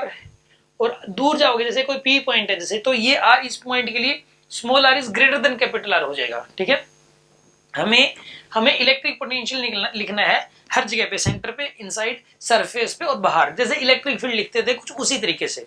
देखिए आप यहाँ पे सबसे पहले तो हम डिस्कस कर रहे हैं r इक्वल टू 0 के ऊपर, यानी कि पहले तो हम डिस्कस कर रहे हैं एट सेंटर यानी कि r इक्वल टू 0 के ऊपर इलेक्ट्रिक पोटेंशियल की वैल्यू हो जाएगी K⁻R। पहले तो ये वाली है, क्योंकि आप वैसे भी सोच सकते हो कि यहाँ पे मतलब पूरा का पूरा चार्ज r डिस्टेंस पे है सेंटर से, पूरा का पूरा चार्ज सेम डिस्टेंस पे है सेंटर से, इसलिए मैंने K⁻R लिख दिया। अब हमें लिखना है इनसाइड लिखना है हमें, इनसाइड यानी कि r less than capital R के ऊपर इलेक्ट्रिक पोटेंशियल कितना हो जाएगा? इनसाइड भी वही होगा K⁻R के बराबर। हाँ जी, कितना होगा? K⁻R। और अगर हम लोग बात करें सरफेस की, एट सरफेस, अगर हम लोग सरफेस की बात करें तो बताइए, एट सरफेस यानी कि r इक्वल टू R पे हल्का सा बड़ा होता है वैसे, मतलब एट सरफेस मतलब जस्ट आउटसाइड द सरफेस, और एट सरफेस एक ही मतलब है, जस्ट आउटसाइड द सरफेस और एट सरफेस एक ही बात है। तो यहाँ पे r equal to capital R लिख दो, यहाँ पे पोटेंशियल की वैल्यू उतनी हो जाएगी, तीनों जगह यहाँ तो सेम होती है। तीनों जगह सेम होती है। अब मैं निकालना है, बाहर लिखना है, सेंटर से लेके यहाँ तक की डिस्टेंस स्मॉल आर मान लेते हैं, ये वाली डिस्टेंस स्मॉल आर है और here small R is greater than capital R. इस पॉइंट के लिए स्मॉल आर की वैल्यू कैपिटल आर से बड़ी हो जाएगी, यानी कि अगर हम डिस्कशन करें आउटसाइड का, यानी कि r is greater than capital R, in this case potential will be equal to KQ divided by small r। ये हो जाएगा आपके पास KQ divided by small r। अब हमें इस केस में ग्राफ ड्रॉ करना है, ग्राफ ड्रॉ करना है, V वर्सेस R का ग्राफ ड्रॉ करना है। कैसा होगा इस केस के अंदर जी, let us draw the graph of V versus R। Hollow sphere के केस में V वर्सेस R का ग्राफ कैसा हो जाएगा, सुनो आप। R इक्वल टू 0 पे पोटेंशियल कितना है, 0 तो है नहीं, R इक्वल टू 0 पे potential value KQ by R। हाँ जी, कितनी बताइए, KQ divided by R। R equal to 0 पे पोटेंशियल वैल्यू ये वाली है। अब उसके बाद सरफेस तक कांस्टेंट रहेगी ये वाली वैल्यू। हाँ जी, सरफेस तक क्या रहेगी ये वाली वैल्यू, कांस्टेंट। सरफेस तक ये वाली वैल्यू कांस्टेंट है एंड नाउ इट डिक्रीजेस, उसके बाद ये घटेगी, ये inversely proportional to R square हो जाएगी, आर हो जाएगी, आर स्क्वायर नहीं होगी यहाँ पे, इलेक्ट्रिक फील्ड होता है inversely proportional to R square. तो ये देखो इनवर्सली प्रोपोर्शनल टू आर है, जैसे जैसे आर बढ़ रहा है इलेक्ट्रिक पोटेंशियल घट रहा है और इन्फिनिटी तक जाते जाते जाते जाते जाते क्या हो जाएगा, जीरो, इन्फिनिटी तक जीरो होगा। और यहाँ पे आर स्क्वायर नहीं, आर है, इलेक्ट्रिक फील्ड में यहाँ आर स्क्वायर था, यहाँ पे आर है, तो घटेगा ये। और ये वाली जगह है, this is R equal to capital R. R equal to capital R पे इलेक्ट्रिक पोटेंशियल होगा दिस, और आर इक्वल टू 0 पे कितना होगा बताइए, KQ बाय कैपिटल आर। तो 0 से लेके कैपिटल आर तक ये पोटेंशियल कांस्टेंट का ग्राफ, ये हाइट कांस्टेंट है एंड देन ये डिक्रीज होगा ये ग्राफ। हाँ जी, बात समझ में आ गई होगी आपको। और इन्फिनिटी तक जाते जाते जाते जाते कहीं ना कहीं जाके 0 हो जाएगा और कहीं ना कहीं इन्फिनिटी तक जाते जाते ये वाला ग्राफ एक्स एक्सिस के साथ कोइंसाइड कर जाएगा, लेकिन अभी नहीं कर रहा, आपको कोइंसाइड नहीं दिखाना है, आगे बात समझ में आपको। तो ये होलोस्फीयर का डिस्कशन है, पोटेंशियल का डिस्कशन है होलोस्फीयर का, नोट कर लीजिए 20 सेकेंड्स।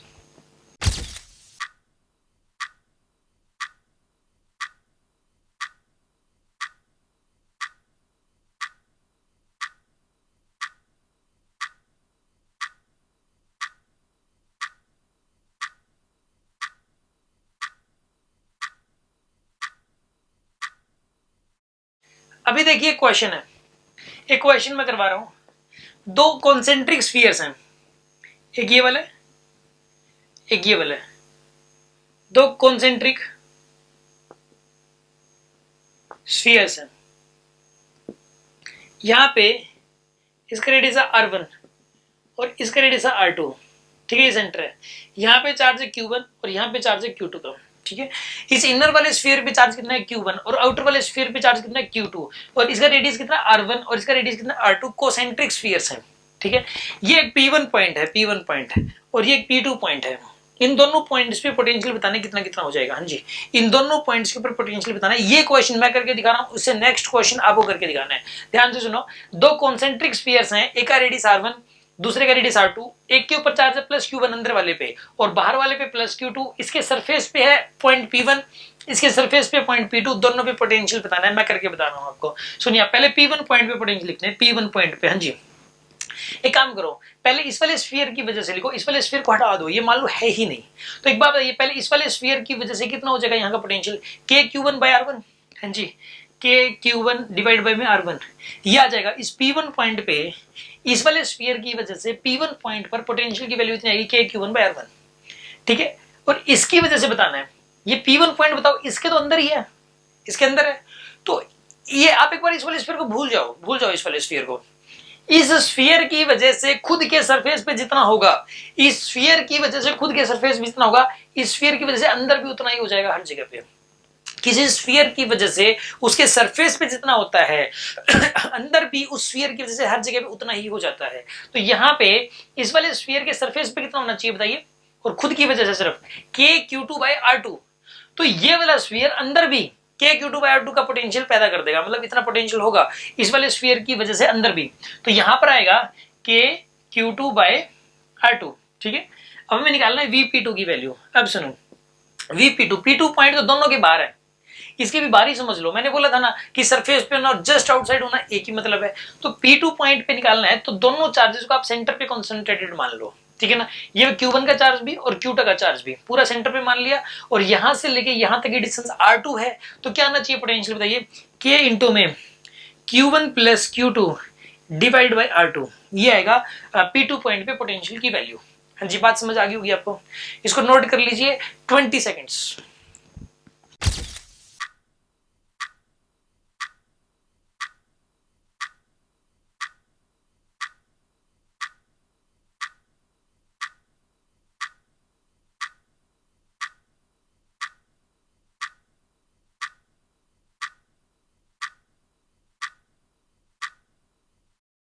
एक क्वेश्चन लिख रहा हूं बोर्ड पे और ये आपको खुद ट्राई करना है, 1 मिनट का टाइम मिलेगा इसको करने के लिए, ठीक है। देखो 3 कॉन्सेंट्रिक स्फीयर्स हैं, कॉन्सेंट्रिक स्फीयर्स हैं 3। देखो एक तो ये वाला है, एक ये वाला है, एक ये वाला है, ठीक है। थोड़ा सा ऐसे ही बन गया ये, लेकिन आप समझ जाओ यार, आप अच्छा बना लोगे।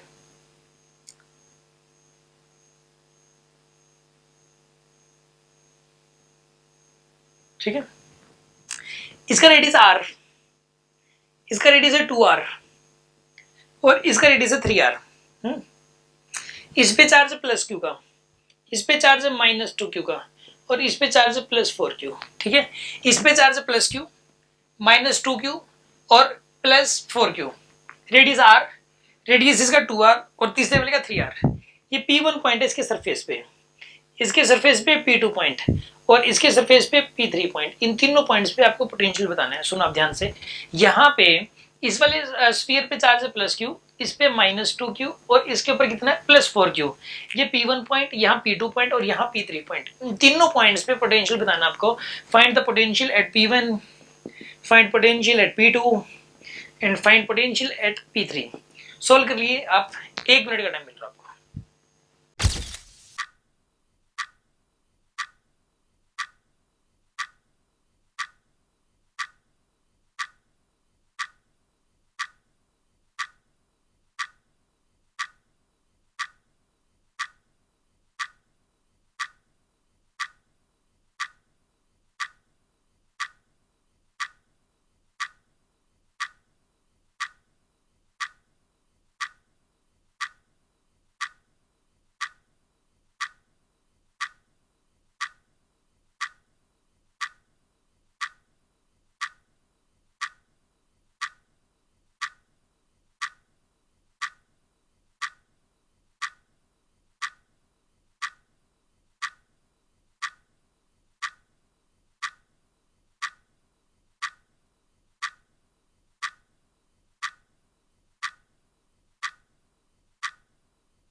ओके देखिए, करते हैं सॉल्व। पहले P1 पॉइंट पे लिखना है आपको ना। पहले इस वाले स्फीयर की वजह से लिखो, इसके सरफेस पे है तो क्या आना चाहिए बताइए, K/R, जी आना चाहिए। अब इस वाले स्फीयर की वजह से निकालना है, इसको और इसको भूल जाओ आप, इस सेकंड वाले की वजह से निकालना है। तो एक बात बताइए, ये P1 पॉइंट तो सेकंड वाले के अंदर लाई कर रहा है, ये P1 पॉइंट सेकंड वाले के अंदर लाई कर रहा है। तो जो सेकंड वाला है उस सेकंड वाले की वजह से, यानी इसकी वजह से, इसके खुद के सरफेस पे जो होगा, इस स्फीयर की वजह से अंदर भी उतना ही पोटेंशियल होगा। मैंने पहले भी बताया था, किसी स्फीयर की वजह से उसके सरफेस पे जितना पोटेंशियल होता है, उस स्फीयर की वजह से उसके अंदर के हर पॉइंट पे भी उतना ही पोटेंशियल होता है। इसके स्फीयर पे, ये वाला जो स्फीयर है, इसके सरफेस पे कितना होगा, K into -2Q divided by 2R, यहां से लेके यहां तक डिस्टेंस 2R है, तो उतना ही P1 पॉइंट पे हो जाएगा। यानी क्या होगा यहाँ पे बताइए, प्लस में K इंटू में -2Q डिवाइडेड बाई 2R, यह आना चाहिए। आगे बात समझ में आपको, ठीक है। अब इस वाले स्फीयर की वजह से बताना है P1 पॉइंट पे, तो ये P1 पॉइंट अंदर है इस वाले तीसरे वाले स्फीयर के, तो तीसरे वाले स्फीयर की वजह से इसके खुद के सरफेस पे कितना होगा बताइए, K into 4Q divide by 3R, यही होना चाहिए। तो यही P1 पॉइंट पर भी होगा इस स्फीयर की वजह से, K इंटू में 4Q डिवाइड बाई 3R, ये आ जाएगा आपके पास। अब हमें P2 पॉइंट पर पोटेंशियल बताना है, कैसे निकालोगे P2 पॉइंट पे पोटेंशियल। एक बात बताइए, ये P2 पॉइंट, ये दोनों क्या है, इसके P2 पॉइंट के जैसे अंतर है, ये जो P2 पॉइंट है इन दोनों के बाहर है, इसके सरफेस पे कह लो या जस्ट आउटसाइड तक कह लो, एक ही मतलब है। यानी P2 पॉइंट इन दोनों के क्या है, बाहर है। तो इन दोनों का चार्ज तो आप सेंटर पे ही कॉन्सेंट्रेटेड मान लो, इस वाले स्फीयर का चार्ज और इस वाले स्फीयर का चार्ज पूरा सेंटर पे मान लो, तो सेंटर पे टोटल चार्ज कितना हो गया, -Q। सेंटर पे टोटल चार्ज माइनस क्यू। तो इस चार्ज की वजह से इस P2 पॉइंट पे पोटेंशियल हो जाएगा K इंटू में minus Q divide by 2r। हाँ जी, ये आ जाना चाहिए। इन दोनों स्फीयर्स की वजह से मतलब दोनों स्फीयर की वजह से P2 पॉइंट पे तो इतना ही आएगा, ठीक है। अब इस वाले की वजह से इसके खुद के सरफेस पे जितना होगा उतना ही अंदर होगा P2 पॉइंट पे। तो यानी कितना आना चाहिए, यही वाला K into 4Q divide by 3r, ये आंसर आएगा यहाँ पे। अब सुनो, हमें P3 पॉइंट पे बताना है, तो P3 पॉइंट पे कैसे निकालोगे, तीनों के तीनों चार्ज सेंटर पे मान लो, क्योंकि P3 पॉइंट तीनों के ही बाहर है, P3 पॉइंट तीनों के ही बाहर है, तो तीनों चार्ज का सम कितना आएगा, प्लस Q और प्लस 4Q कितना हो गया, प्लस 5Q, और ये कितना है माइनस 2Q, तो टोटल चार्ज कितना हो गया, प्लस 3Q। इन तीनों का सम कितना होगा बताइए, प्लस 3Q होगा। तो यहाँ पे पोटेंशियल कितना आएगा, K इंटू में 3Q डिवाइडेड बाई 3r, ये आ जाएगा आपके पास। नोट कर लीजिए 15 सेकेंड्स।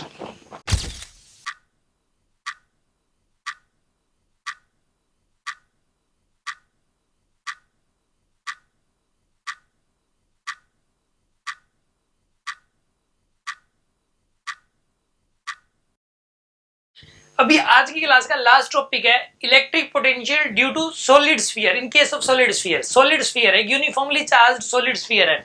देखिए आप यहाँ पे एक स्फीयर है और ये वाला जो है ना ये नॉन कंडक्टिंग है, तभी तो अंदर चार्ज डिस्ट्रीब्यूटेड होगा यूनिफॉर्मली चार्ज है, ठीक है ना, यूनिफॉर्मली चार्ज्ड सॉलिड स्फीयर। और ये तो अंडरस्टूड है कि ये नॉन कंडक्टिंग है और इसका जो रेडियस दे रखा है आपको वो आर दे रखा है, और हमें पोटेंशियल बताना है सेंटर पे, इनसाइड, सरफेस पे और बाहर कितना होगा। और ये बात समझ में, हमें चार जगह पे बताना है। तो सबसे पहले तो इसके अंदर सुनो आप, यहाँ पे हमें चार जगह पे बात करनी है। सबसे पहले तो एट सेंटर यानी कि R इक्वल टू 0 के ऊपर पोटेंशियल की वैल्यू क्या होगी।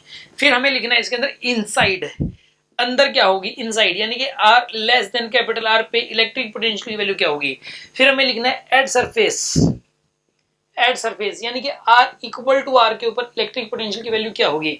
फिर हमें लिखना है आउटसाइड, बाहर कितनी होगी इलेक्ट्रिक पोटेंशियल की value, R greater than R के ऊपर इलेक्ट्रिक पोटेंशियल की वैल्यू क्या होगी, ये हमें लिखना है। सुना बाबा, देखो अगर बाहर निकालना है, ये टोटल चार्ज ही प्लस क्यू का है, हाँ जी, इस पूरे स्फीयर के वॉल्यूम में ही चार्ज कितने का है, प्लस क्यू का है, और हमें इस पॉइंट पे पोटेंशियल बताना है बाहर, तो होलो स्फीयर वाला ही फॉर्मूला है, ठीक है ना। सरफेस के लिए और बाहर के लिए तो सेम फॉर्मूले हैं जो कि होलो स्फीयर के अंदर है।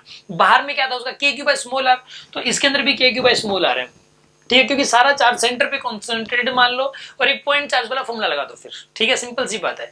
फिर हमें एक सरफेस पे निकालना है, सरफेस पे तो वही वाला formula k Q by capital r आएगा, k Q by capital r, क्योंकि सरफेस पे होना और जस्ट आउटसाइड होना एक ही मतलब है, मैंने बताया था, तो ये दोनों तो बिल्कुल सेम है।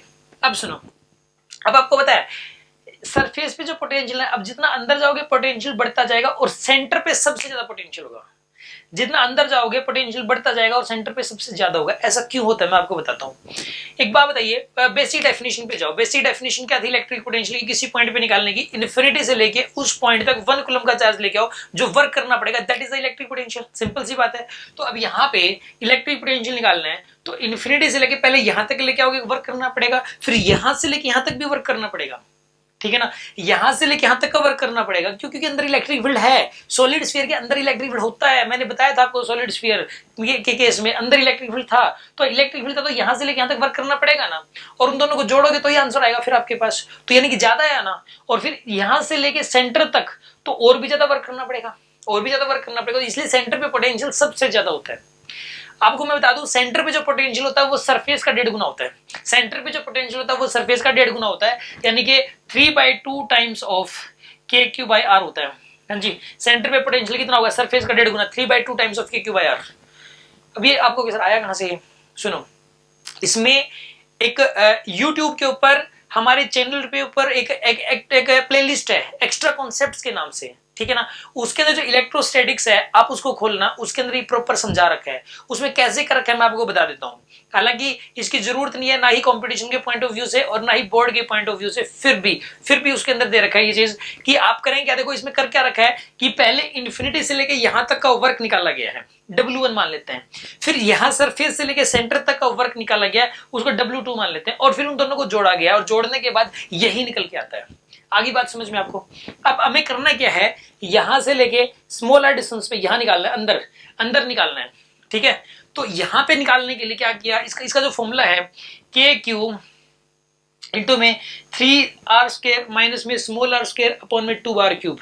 हर इंटेलिजेंट बच्चे को रटा रहता है ये, के क्यू इंटू में 3 कैपिटल R² माइनस में स्मॉल r² अपॉन में 2r क्यूब। अब ये कहां से आया है, ये कहां से है, इसका भी डेरिवेशन वहीं पर ही मिलेगा आपको। एक्स्ट्रा यूट्यूब पे चैनल के ऊपर एक्स्ट्रा कॉन्सेप्ट्स के अंदर इलेक्ट्रोस्टैटिक्स के अंदर है, ठीक है ना। इलेक्ट्रो एक सेक्शन बना हुआ है एक्स्ट्रा कॉन्सेप्ट्स, और उसके अंदर एक प्लेलिस्ट है, एक प्लेलिस्ट है इलेक्ट्रोस्टैटिक्स के नाम से। अब सुनो आप, इसके अंदर जो है ना, उसके क्या किया गया, यहाँ पे अगर हमें पोटेंशियल निकालना है तो पहले इन्फिनिटी से लेके यहाँ तक का वर्क निकलेगा W1, फिर यहाँ से लेके यहाँ तक का वर्क निकलेगा W2, और उन दोनों का ऐड किया गया है, ठीक है। और उन दोनों को ऐड करने के बाद यही निकल के आता है, ठीक है। तो ये आपके पास जो है ना, ये वैल्यूज होगी, ये आपको लर्न करनी है, माइंड में सेट करनी है। अब इसे मैं ग्राफ ड्रॉ कर रहा हूँ, ठीक है ना। अब इसका मैं ग्राफ ड्रॉ कर रहा हूँ, ग्राफ देखिए किस तरीके से बनेगा। इसका V वर्सेस R का ग्राफ बनाना है हमें, V वर्सेस R का ग्राफ। तो पता है कैसे बनता है इसका V वर्सेस R का ग्राफ, देखिए आप। सबसे पहले तो मैं आपको बता दूं इसमें कि सरफेस सेंटर पे सबसे ज्यादा, यानी कि R इक्वल टू 0 के ऊपर सबसे ज्यादा पोटेंशियल, सबसे ज्यादा, ये वाली वैल्यू पता है कितनी है, यहाँ पर ये मैं ये थोड़ा स्फीयर हटा देता हूँ, यहाँ पे 3/2 के क्यू बाई कैपिटल R, ये वाली वैल्यू है। उसके बाद घटेगा, घटते घटते ये वाली वैल्यू हो जाएगी, ठीक है ना। मान लेते हैं ये R equal to capital R, तो यहाँ पे पोटेंशियल कितना हो जाना है, के क्यू बाई कैपिटल R। यहां से लेके यहां तक घटने का तरीका इसका ये वाला है, इस तरीके से घटता है। ये जो इक्वेशन बनी हुई है, इसका ग्राफ कुछ इस तरीके से ही बनेगा, ठीक है ना। इसका ग्राफ देखो इस तरीके से ही बनेगा। यहाँ पे माई देखो कैपिटल R, और ये कैपिटल R तो कांस्टेंट है, ये माइनस स्मॉल r² है। अगर ये प्लस का होता तो ऊपर ये ऐसे पैराबोला बनता है, मतलब जो है ना मैथमेटिक्स में सिखाया जाता है y directly proportional to x²। उसका ग्राफ जो है, उसका जो ग्राफ बनता है, उसका पैराबोला बनता है, पैराबोला ओपनिंग अपवर्ड ऊपर की तरफ, बट इसके आगे माइनस साइन लगा हुआ है यहाँ पे, तो ओपनिंग डाउनवर्ड ऐसे नीचे की तरफ आएगा। तो ये पैराबोलिक नेचर बनेगी इसकी ऐसे, ठीक है। और इस तरह यानी कि यहाँ सेंटर से लेके सरफेस तक पोटेंशियल घटता है, सेंटर पे सबसे ज्यादा, फिर घटते घटते घटते यहाँ पे बहुत कम हो जाएगा, जीरो नहीं होगा, बहुत कम हो जाएगा, इतना हो जाएगा, ठीक है ना, इतना हो जाएगा। फिर उसके बाद और घटेगा, फिर एक दूसरे फंक्शन के अकॉर्डिंग घटेगा, फिर उसके बाद इसके अकॉर्डिंग घटेगा, इनवर्सली प्रोपोर्शनल टू R। फिर इसके घटने का तरीका ये वाला होगा, लाइक दिस, ये हो जाएगा इनवर्सली प्रोपोर्शनल टू R। ये इसका ग्राफ हो गया, ठीक है। तो ये सॉलिड स्फीयर के केस में ये आपको चारों फॉर्मूले लर्न करने हैं, और ये वाला जो ग्राफ है इसको माइंड में सेट करना है। आज की क्लास इसको नोट कर लीजिए, आज की क्लास हमारी इतनी ही रहेगी, और आपको इसकी डीपीपी जरूर सोल्व करनी है, हर हालत में सोल्व करनी है। और ये क्लास, ये फेज हमारा कंप्लीट हो जाता है, और इसकी जो सक्सेस मैग्नेट है वो आप जरूर सोल्व करेंगे, हर हालत में सोल्व करेंगे, तभी इसका फायदा होगा इन क्लासेस का, अदरवाइज फायदा नहीं होगा। जो सक्सेस मैग्नेट में आपके डाउट्स आते हैं वो आप यूट्यूब के ऊपर देखें। Thank you very much.